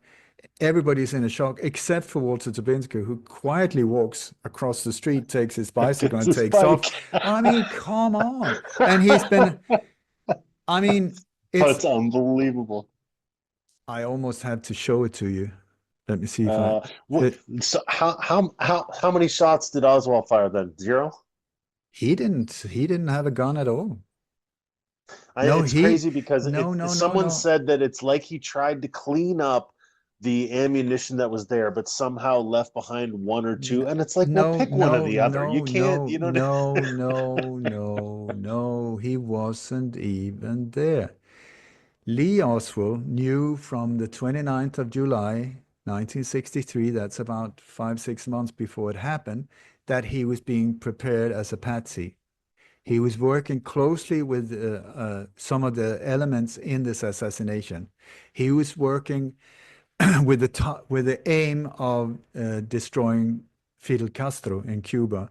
That was the main So was target. Nicoletti. Wasn't Nicoletti offered the contract to kill him as well? They were all of them, all of the Yeah, I different guess you're right. mobsters. Yeah, All you're of them. right. You're But right. now it turns out that Fidel Castro is CIA as well, so it's like super confusing. But Yeah. anyway, and that I have from Jimmy Files, who offered to go there and kill Fidel, and then he was told by another assassin, no, you misunderstand. He's one of ours. That's why they failed. Oh, they tried to assassinate him hundreds of times. Absolute bullshit. Yeah, okay, Oli, let me say this to you because I've heard you before you finish off JFK there, and I agree with you, is because the one thing I've heard you speak about the Donald Trump alleged assassination, and like I said to my wife before, the bottom line is if they want you gone, you're gone. And like you're saying there, that's exactly what you're saying about Castro. If they wanted him, that would have happened. And I think the same is true of Trump. And I mean, obviously they wanted JFK gone, and I mean they got it done, right? I mean, we're talking sophisticated violence in many different shapes and forms. And so long ago too. And like, if they want you, it's like I had some death threats along the way. I've been shot, I've been hit by cars almost and stuff like. So I had what I felt was a death threat from somebody. So I called a CIA whistleblower, Chip Tatum. He was the head of the George Bush Sr.'s private hit team called Pegasus. He was the commander of Pegasus, and he was part of taking out at least 14 people in with that group. Anyway, so I contacted Chip and I said, "Listen, what is this?" I sent him the email, and Chip said, "Yeah, for sure, it's a death threat," but he said, "Don't worry." He said, "Don't worry. They're just trying to intimidate you." He said, "If they want you, they just do it. If they want to intimidate you, they warn you." Do you see? So I agree, here we're talking like this is honest. Like, so when I get a death threat, which happens not that often anymore, but if I do it, I let Kim read it. Or if I get somehow attacked, I let Kim read it because I don't want to mess with my mind. So I get nervous I'm or sorry that anxious. happens to you. I'm sorry that happens to you. It's part of Sorry the. that. I've had multiple friends murdered and killed, and we've moved country twice, and I tell you, it's not a game for wusses. It really isn't. I agree, So, but 100%. anyway, so yeah, if I get some horrible, it doesn't happen that often. I think they've given up on me. So, I let Kim, my sweetheart, read it, and I say, okay, on a scale 1 to 10, how bad is it? If it's under 8, I don't even bother. I don't listen to it. I don't It's because unbelievable that you have to have a scale, though, isn't it? I mean, if if I go to Sweden, I've been told that I face 18 years in prison. How Okay. long has it been since you've been back there? That was just 4 years ago. I've been in Bali for 4 years. We escaped from first we escaped from Sweden because of what I did with the alleged assassination of Olof Palme. It was getting really, really uncomfortable for me, and I had two friends that was murdered, and I had a visit at home also. It was getting unnerving. So we said Sure, thank you and sure. goodbye. Moved to Spain, started from absolute scratch, no money, no job, no nothing like that. And then we spent 20 years there. Then in lockdown, I've done, I've been interviewed more than 1,300 times internationally, and I was ongoing, non-stop. I was also part of stopping the real COVID operation. COVID was only a small, tiny part of what was planned. There was a whole plan of absolute global mayhem that was planned to take place on October the 23rd and 24th of 2019. And led by angels or whoever, I stumbled into finding out these, and I managed to blow the whistle on it to absolutely stop the whole thing. I got hundreds of radio shows involved around the world blowing the whistle Mhm. before it went off. I didn't know what we were stopping. Afterwards I can see that, oh my God, thank God and thank Yes, whoever thank you. made Yes. this geek stumble across, because it would only be a geek like me who would see the signs. So I'm so grateful. I'm so grateful. Whoever did it, thank you, thank you, thank you, thank you. Everybody Uh, is, yes. so okay, so where are we? But anyway, yeah. So if they really want to take you out, it's not You're comfortable. gone.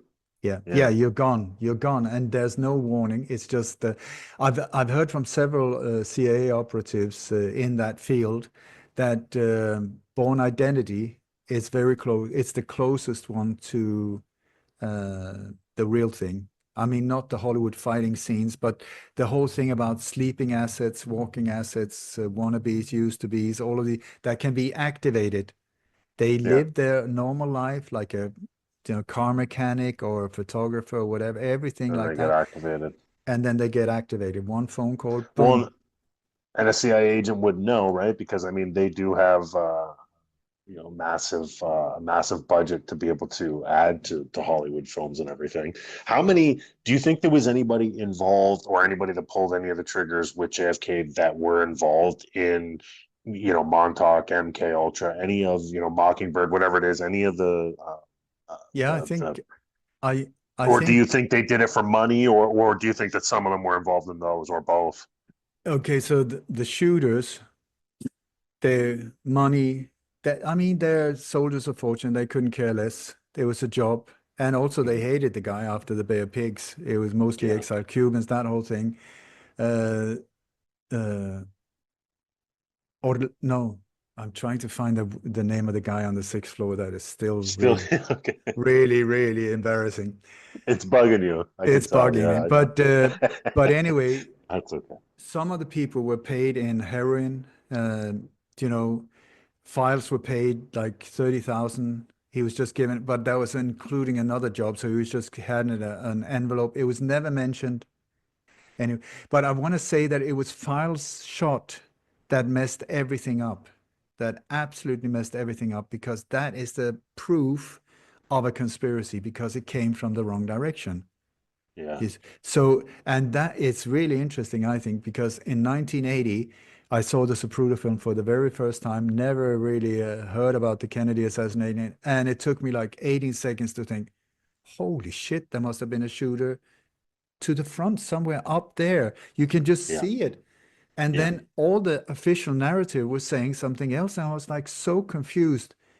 It's so 18 seconds to find out this is bullshit. And Yeah. 43 years to find the truth until I interviewed Jimmy Fowles.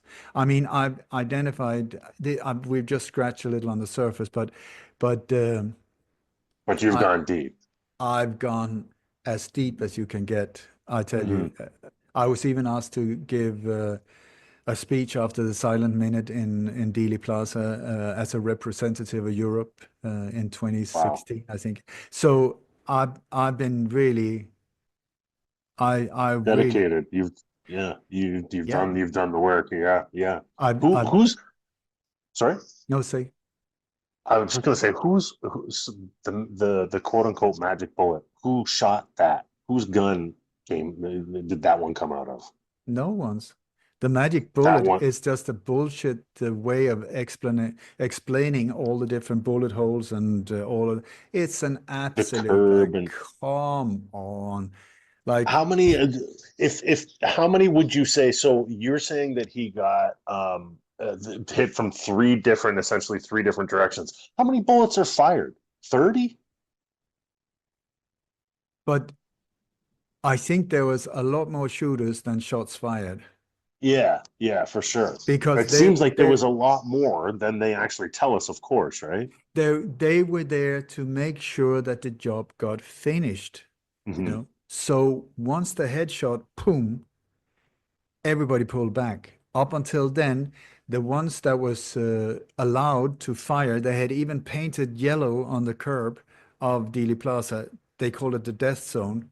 So the Hmm. curbstone was painted yellow so that the shooters could know within this, because you couldn't have, if you're going to blame one person with three shots, you can't have boom, boom, boom, boom, boom, boom, boom, boom, boom, boom, boom, boom, like this. You have to go boom, and then you can say, oh, it's the echo. It was like, but the shooter was there. Yeah, So, so, but Jimmy Files was the one that messed it up, and he was also debriefed afterwards. He was called in by his handler, David Atlee Phillips, who is the chief of the Western Hemisphere for COVID operations. I mean, we're talking high, high, high up there, and debriefed, and they were really like.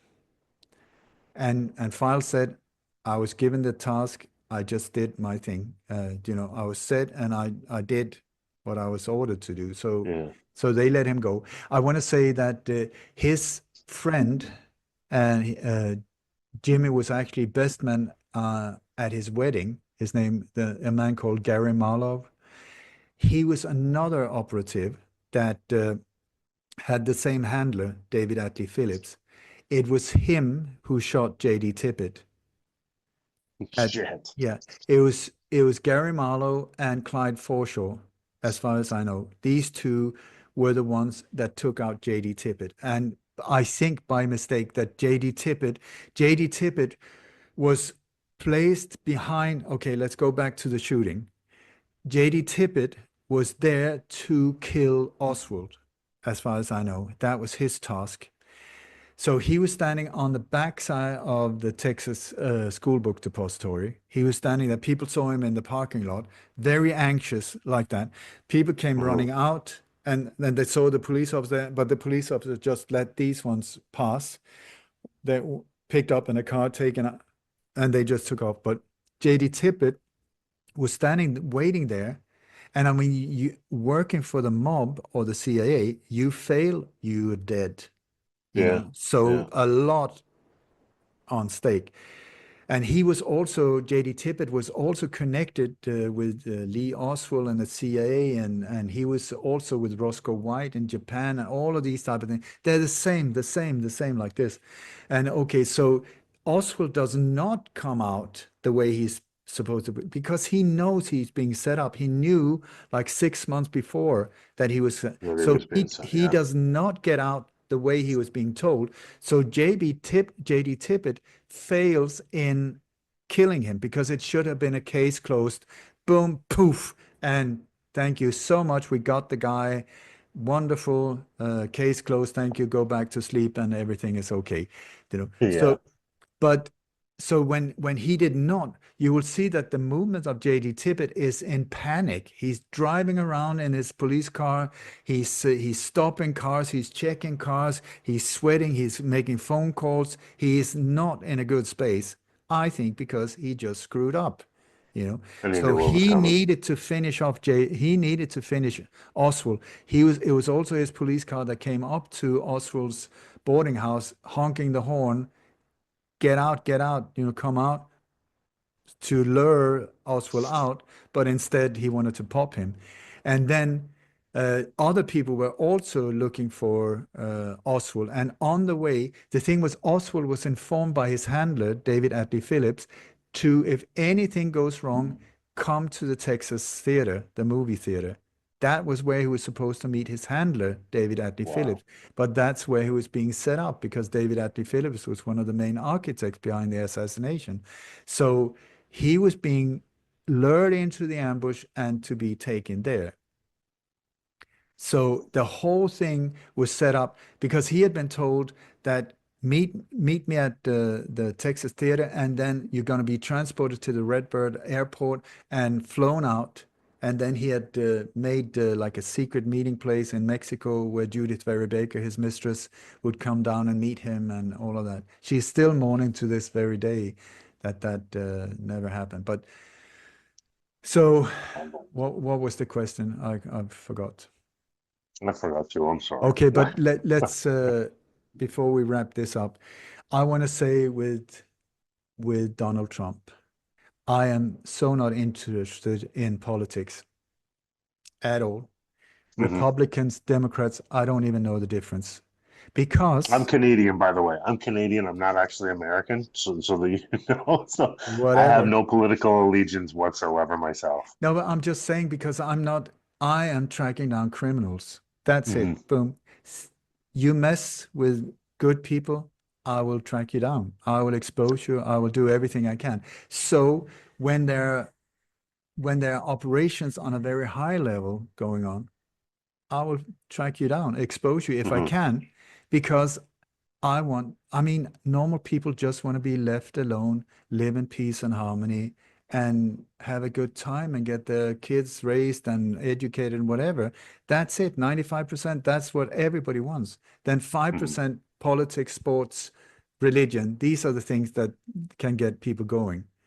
Yeah. So I'm not interested in these areas. I'm interested in harmony. So anyway, so Trump, I have no idea who the dude is. I mean, if you ask me, super ego, super driven to build big things so he could impress the world. I mean, not a Buddha type, not somebody that I would say, oh, thank you so much for being there for humanity. But anyway, it's not up to me to judge. So, but when you start seeing the bigger picture, there's a whole different ball game going on. And I would strongly suggest that we are being pushed into an ambush. We're being led into an ambush here. And the one leading at the moment, the piper, is Donald Trump, the individual known as Donald Trump, whoever he is, because I tell you, there's a lot of signs saying that he's not loyal to the things he says he's loyal to, but there's a whole different thing going on in the background. A lot of it connected to Israel, a lot of it connected to the Zionists, a lot of it connected straight down to hell. You read the Torah, the Talmud, oh my God, it's Illuminati on steroids, satanic horror. We say, no, it's just another faith. No, it's not. Yeah. It's not. If you read the protocols of the elders of Zion, it is shocking, to say the least. It is shocking, but you will see this is what happens in the world. So anyway, what do you think? My question about Trump, just a short two-parter. Isn't it? What do you think that there's any meaning behind the fact that all of these alleged, of course, assassins all have three names? And I'm pretty sure I can. I don't. I'm not obviously not going to speak for you. But I don't believe that a lot of the things with the Matthew Thomas Crook's alleged assassination. I don't think a lot of it adds up. Would you say you agree with that? Please go to my website, I, yeah. lightonconspiracies.com.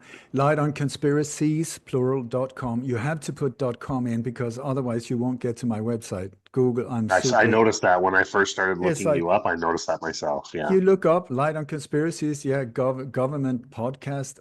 What? But you take OleDammegard.com. It's a legal firm in El Paso, Texas. I mean, yeah, I'm said to be one of the most censored individuals.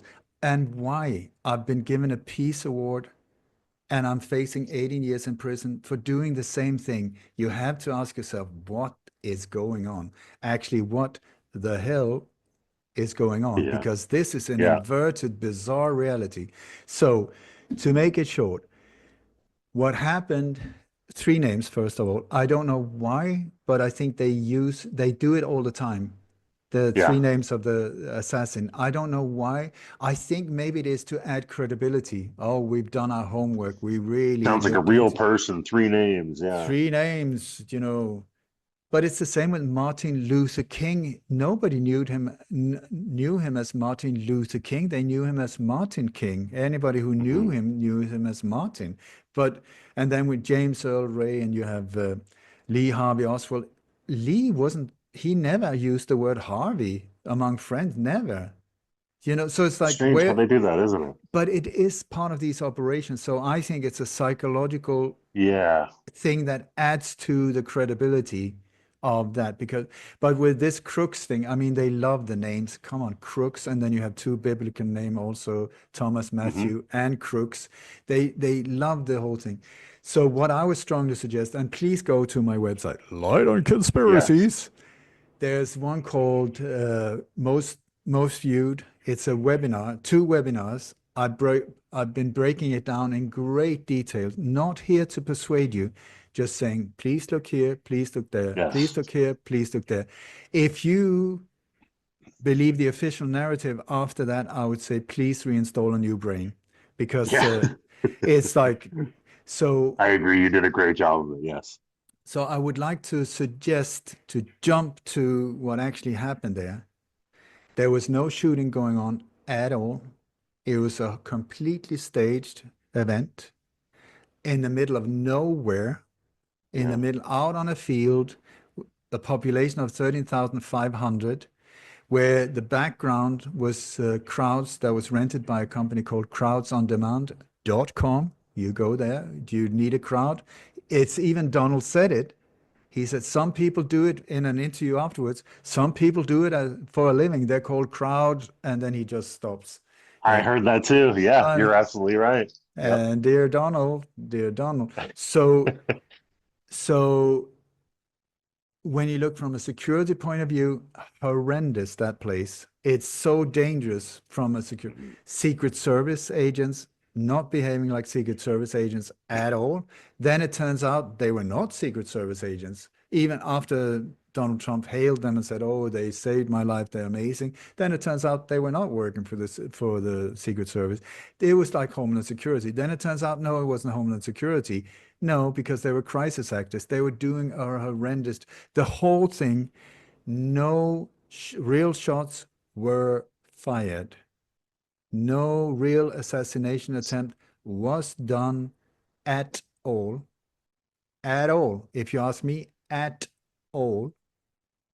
The center figure in this whole thing, in a complete no, Donald Trump. Do you think he knew? Did he stage this or did God, he not know yes, about it? Yeah. yes, Okay. yes. I tell you, Matt, I hear that you have not seen my presentation. You cannot have seen it. He No, I was have. I'm asking for the people that listen to this. I okay. love your presentation and I love the way you put it together. It's one of the favorite things that I've looked at. I Okay, really enjoy it and I agree with what you've said in that presentation. it's not my opinion. It's I'm putting things together, Hmm. observations, just like Yeah. how is this? If I mean, just like a starting point, you have these incredible iconic photos with a flag perfectly positioned in the background, with Donald And Trump with blood, and yeah, the fist, fight, it fight, says it fight. 3 times. Yeah, Yeah, 666. 666 there as well, but also crystal blue sky in the background. We look at the video footage, it's dark and overcast. Okay, this is a matter of seconds in between.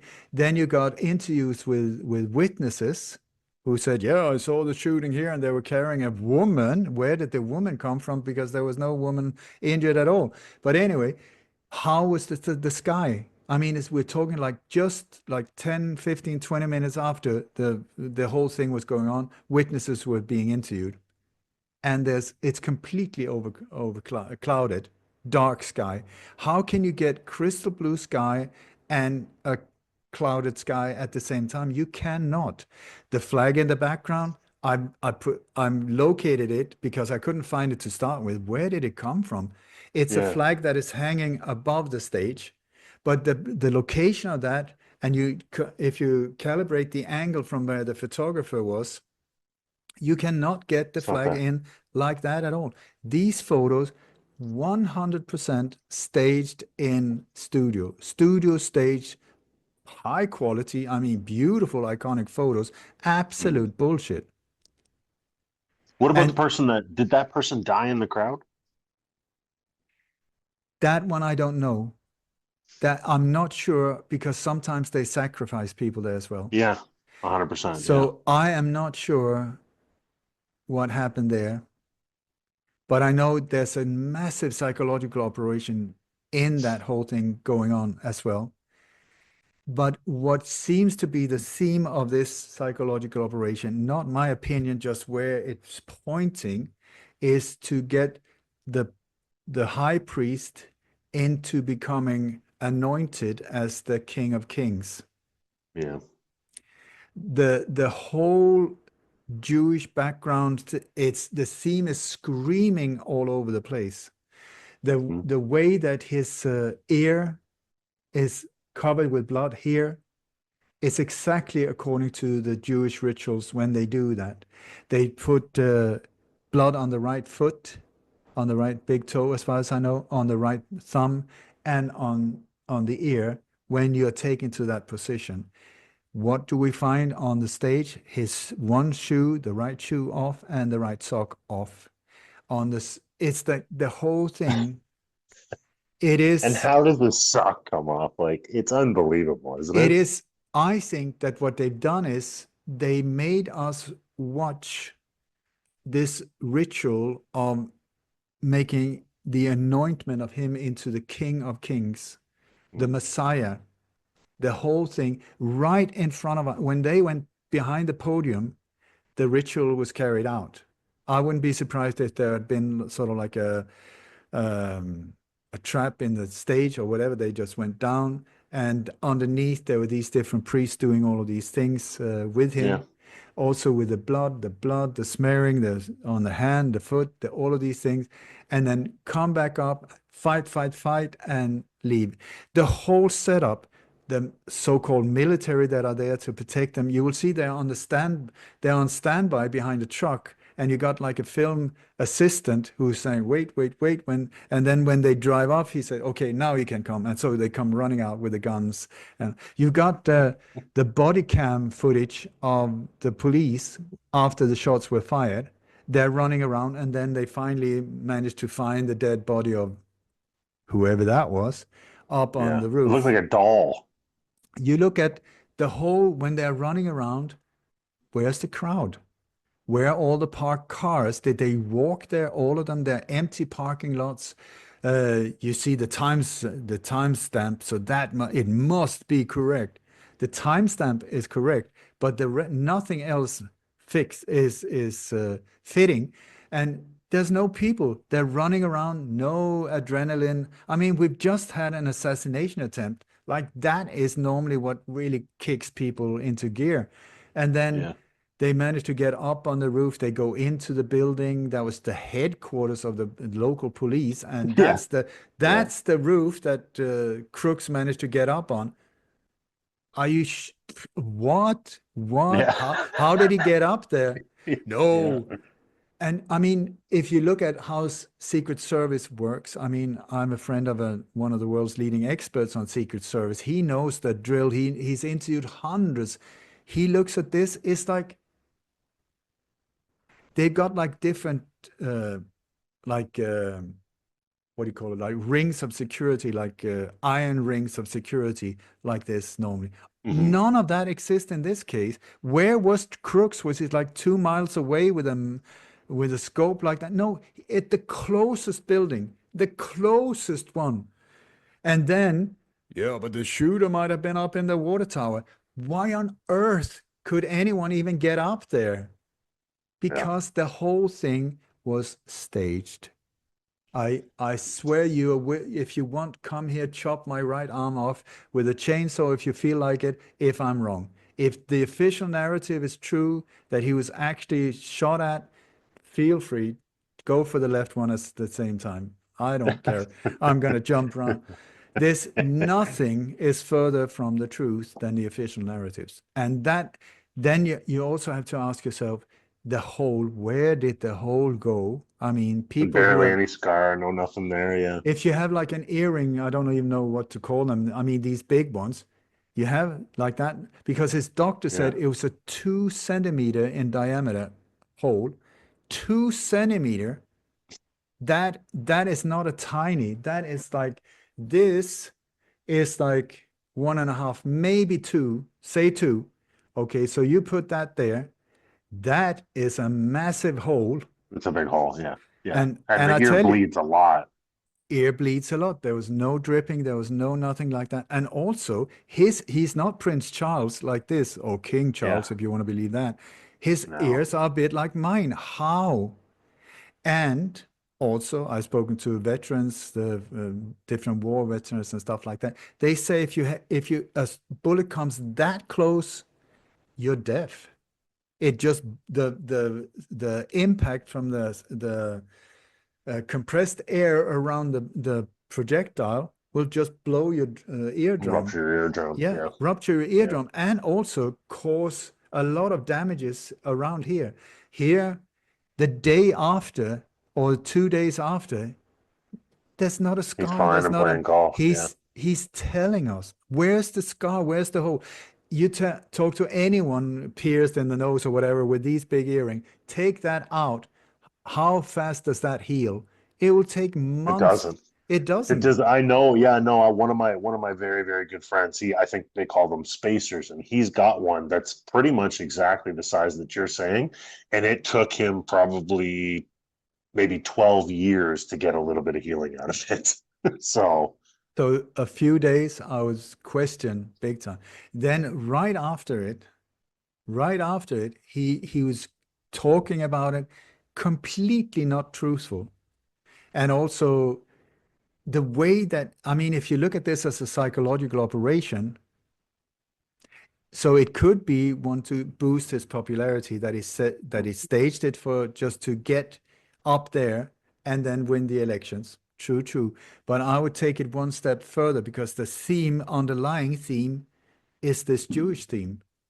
And I'm not talking about Jews as a group. I'm talking about people hiding behind the so-called Jews, that there's using the Jews as this shield. You cannot point at us. You cannot do anything because apparently this is said to have happened in the so-called Holocaust. I have one on my website, lightonconspiracies.com.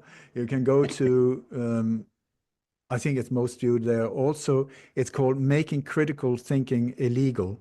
And that is about the Holocaust, where I just look at it from a logistic point of view with the numbers, with the locations, with the... I tell you, I used to be an expert in this field. The official narrative,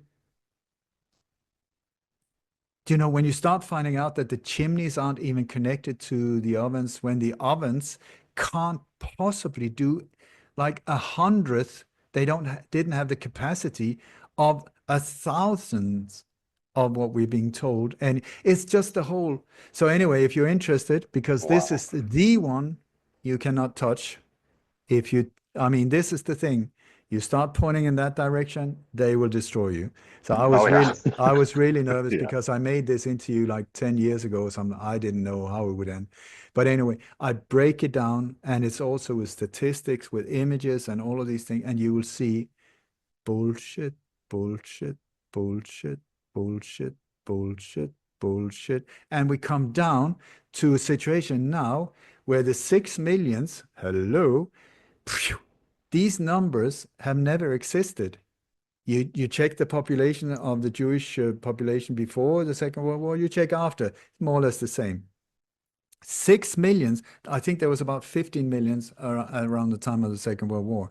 There should have been, where did they go? They Well, they got a country out of it, right?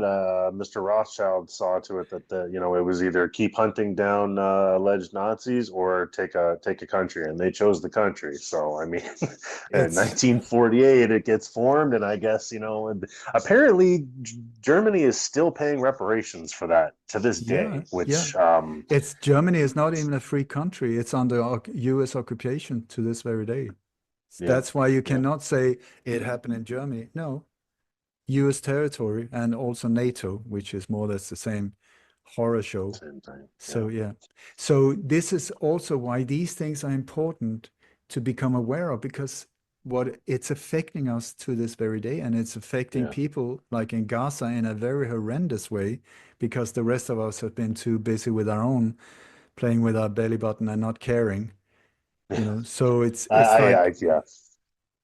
I agree. I agree. I say it all the time. Like, there's so many things that I would rather be hunting down the truth and reading through, information that I can hopefully pass on to others instead of some of this meaningful shit. But I mean, I think a lot of the people that don't think like we do and aren't really interested in the truth. I'm not sure if they're ever going to change their mind, but I mean, hopefully they do. I guess we'll see ultimately. But I mean, until then, we've got people like you hunting down the truth who, I mean, I can't thank you enough for sitting down and talk to me. I really appreciate it. I learned a lot. I appreciate it. Thank you very much, Ole. you're so welcome, Matt. And listen, I've never tried to persuade anyone. Never. Don't go in, I don't go into debates. I don't go into I try to deliver, you know, Yeah, do everything I can, and then let the whatever the findings let people tell for themselves. decide. Yeah. Yeah, So I know that I said very controversial things today, like about the Trump assassination attempt. I really urge you, instead of judging me and saying, my God, this guy is full of it, please watch the recording of that one. And because it's important for us to understand, who are these individuals? They are in yeah. key positions right now, either saving the world or absolutely messing with us. And I say it would be a good idea to become aware of who that guy. Just imagine in 39, Yeah. if you had this guy with a mustache that later became known under the name of Hitler. His former name was Schicklgruber. Wouldn't you be, even though I don't agree with the official narrative of Adolf Hitler, but otherwise than that, wouldn't it be a good idea to see, okay, what would this person possibly be up to, especially if you go for the official narrative with that whole thing, which I do not agree either. It was a very bad example. But what I'm saying is that here we have another individual that is suddenly in this extremely powerful situation going into, and also when he says stuff like, Christians, get out and vote. You only need to do it once more. Then we will have taken care of it. That's the new world order for you. It's not, Yeah, yeah, yeah. I agree. and It's yeah, and just and to be objective, like you're saying, right? it's like they're not hiding. He's like presenting, No. here's a really good American, come up on stage. Have you seen this David Copeland, this preacher David Copeland? Have you not seen him? He is the closest to a human demon I've ever seen, ever. Kenneth Copeland, please look him up. It is unbelievable. And Donald Trump takes him up. This is the one of the greatest Americans ever. What he's on right after the shooting, he was at these big places being hailed as a hero. And who was else on stage? You had Hulk Hogan. His team, his wrestling team, is called New World Order. not discreet. This is not discreet. Then you had this other model who used to do spirit cooking with Marina Abramovich. Wake me up! What the hell? Yep. I mean, No, the background on the whole thing is a pyramid, and the whole it's like Adam what? Wise have to be happy. Yeah. Listen, you can say the one thing that I mean, I'm a Canadian guy. I've been doing this for about 2 years now. I've been in this, in this whole uncovering the truth, whatever people want to call it, since 9/11 ultimately. And my whole thing the whole time is exactly what you're saying is don't judge me. Just look at the information. I'm going to present you some information. Be objective enough to look at it and then make your decisions. Exactly what you're saying. I come from a place of peace. I don't want to argue or fight with anybody. If you don't agree with me, do it respectfully, and that's it, right? But I mean, if people like you are out there devoting their whole lives, putting their ass on the line, the least you can do is having a look at the information and not be judgmental. And what you're saying is exactly that. A lot of people say, oh, well, you're going to discredit Trump, so I'm not going to listen to you. That's bullshit. I don't agree with that at all. Like I said to you before, I don't have any political affiliations. I think he's an entertainer. I think he can be a funny guy. Do I think my vote, if I was an American, do I think my vote counts or would matter? No. Do I think it would make a difference in my life? Really? No. And I think that's what most people are really struggling with. And the one thing that I pride my show on, is telling people from the start, since I started it, is no matter who you support, if it's a political party or whatever it is, go ahead and support them if you really think they're going to do the right job. But when they make mistakes, they fuck up, they do things that isn't helping the people of your country or wherever it is, you need to own that. It's not just I hate Joe Biden and fuck the conservatives. You need to make sure that you hold everybody accountable, no matter which way you voted. And I think you and I live in a society now that really, really, really struggles with that. Yeah, I completely agree. And that is also why I've never voted in my whole life, because Nor have I, sir. Nor have I. at a very early age, I was informed by people from the inside that it's rigged. It's actually rigged. Yeah. And I'm not talking about just in Sweden or other, but that on a global scale, this is set up as a rigged system where the power structure is in the background, just fiddling around, saying, which finger do you want? Pick a finger. It still belongs to me, so it doesn't really matter. And Exactly. once I understood that, I was like, oh my God. So I've never listened to politics ever, because I know they say what I want to hear and they do what the employers tell them. And the ones that they're loyal to, very rarely the people. If they're loyal to the people like Jimmy Files are sent after them and they're taken care of. Exactly. Yeah. Either with Yeah. economical hitmen or real hitmen or stuff like that. So it's been a very sad discovery along the way to see that, whoa, we need to take the power back ourselves by freeing our mind. I'm not saying in a violent way, because I don't believe that violence is the way to go. Gandhi showed that it's possible, Martin Luther King, they walked the same way. And that is the way that I walk as well. And so there is a way.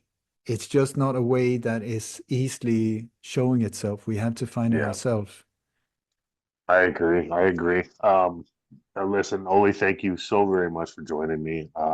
This has been an experience. I appreciate it so much, and I definitely encourage everybody that does listen or watch this episode to definitely check out Ole's website and all his content.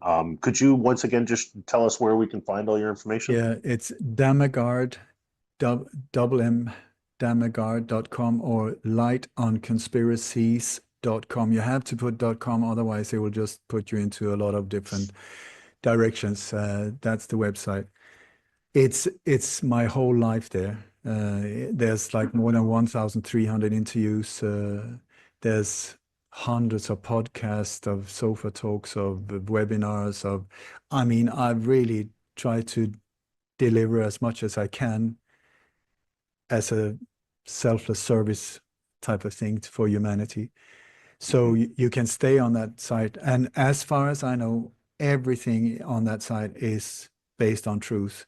So many people use it as a platform to then, if they start looking into different, if it's chemtrails or vaccines or whatever it is, they start there and then they're being guided out like this.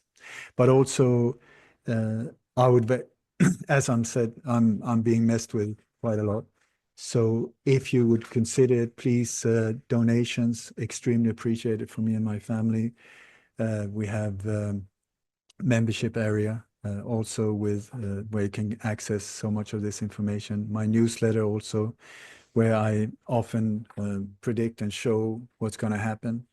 I predicted or connected, I think it's 77 of these things, alleged mass shooting or alleged terror attack, that has up to 2 months before they happened. So my last name has actually become a verb to do that. So many people are Dammegarding right now. Also, I've got I've got a webinar coming up here on just on Sunday, I think it is, where I'm debunking or explaining the Beatles. Beautiful. What the Beatles really are. I mean, it's a sad story in my way. I love the music, but once you start finding out about what they really are, a completely different story. Very interesting. Also about Paul McCartney.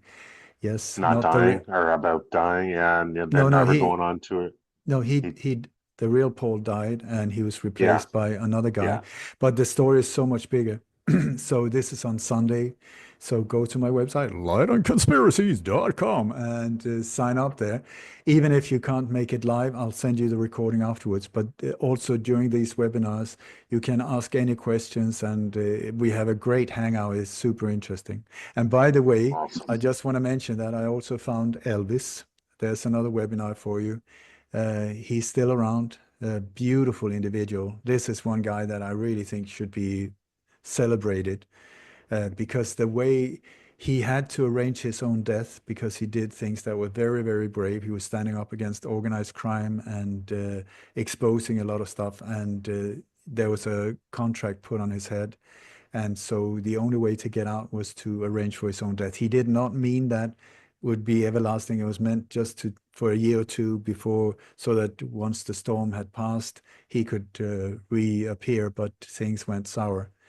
Wow. So, okay, people need to check that out on your website. Yeah, yes. He's a preacher called Bob Joyce now in Benton, Arkansas, in the middle of nowhere, but also a regular guest at Donald Trump's Mar-a-Lago. There you go. Wow. So check that one out. Wow.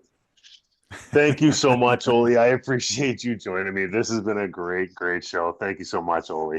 You're most welcome.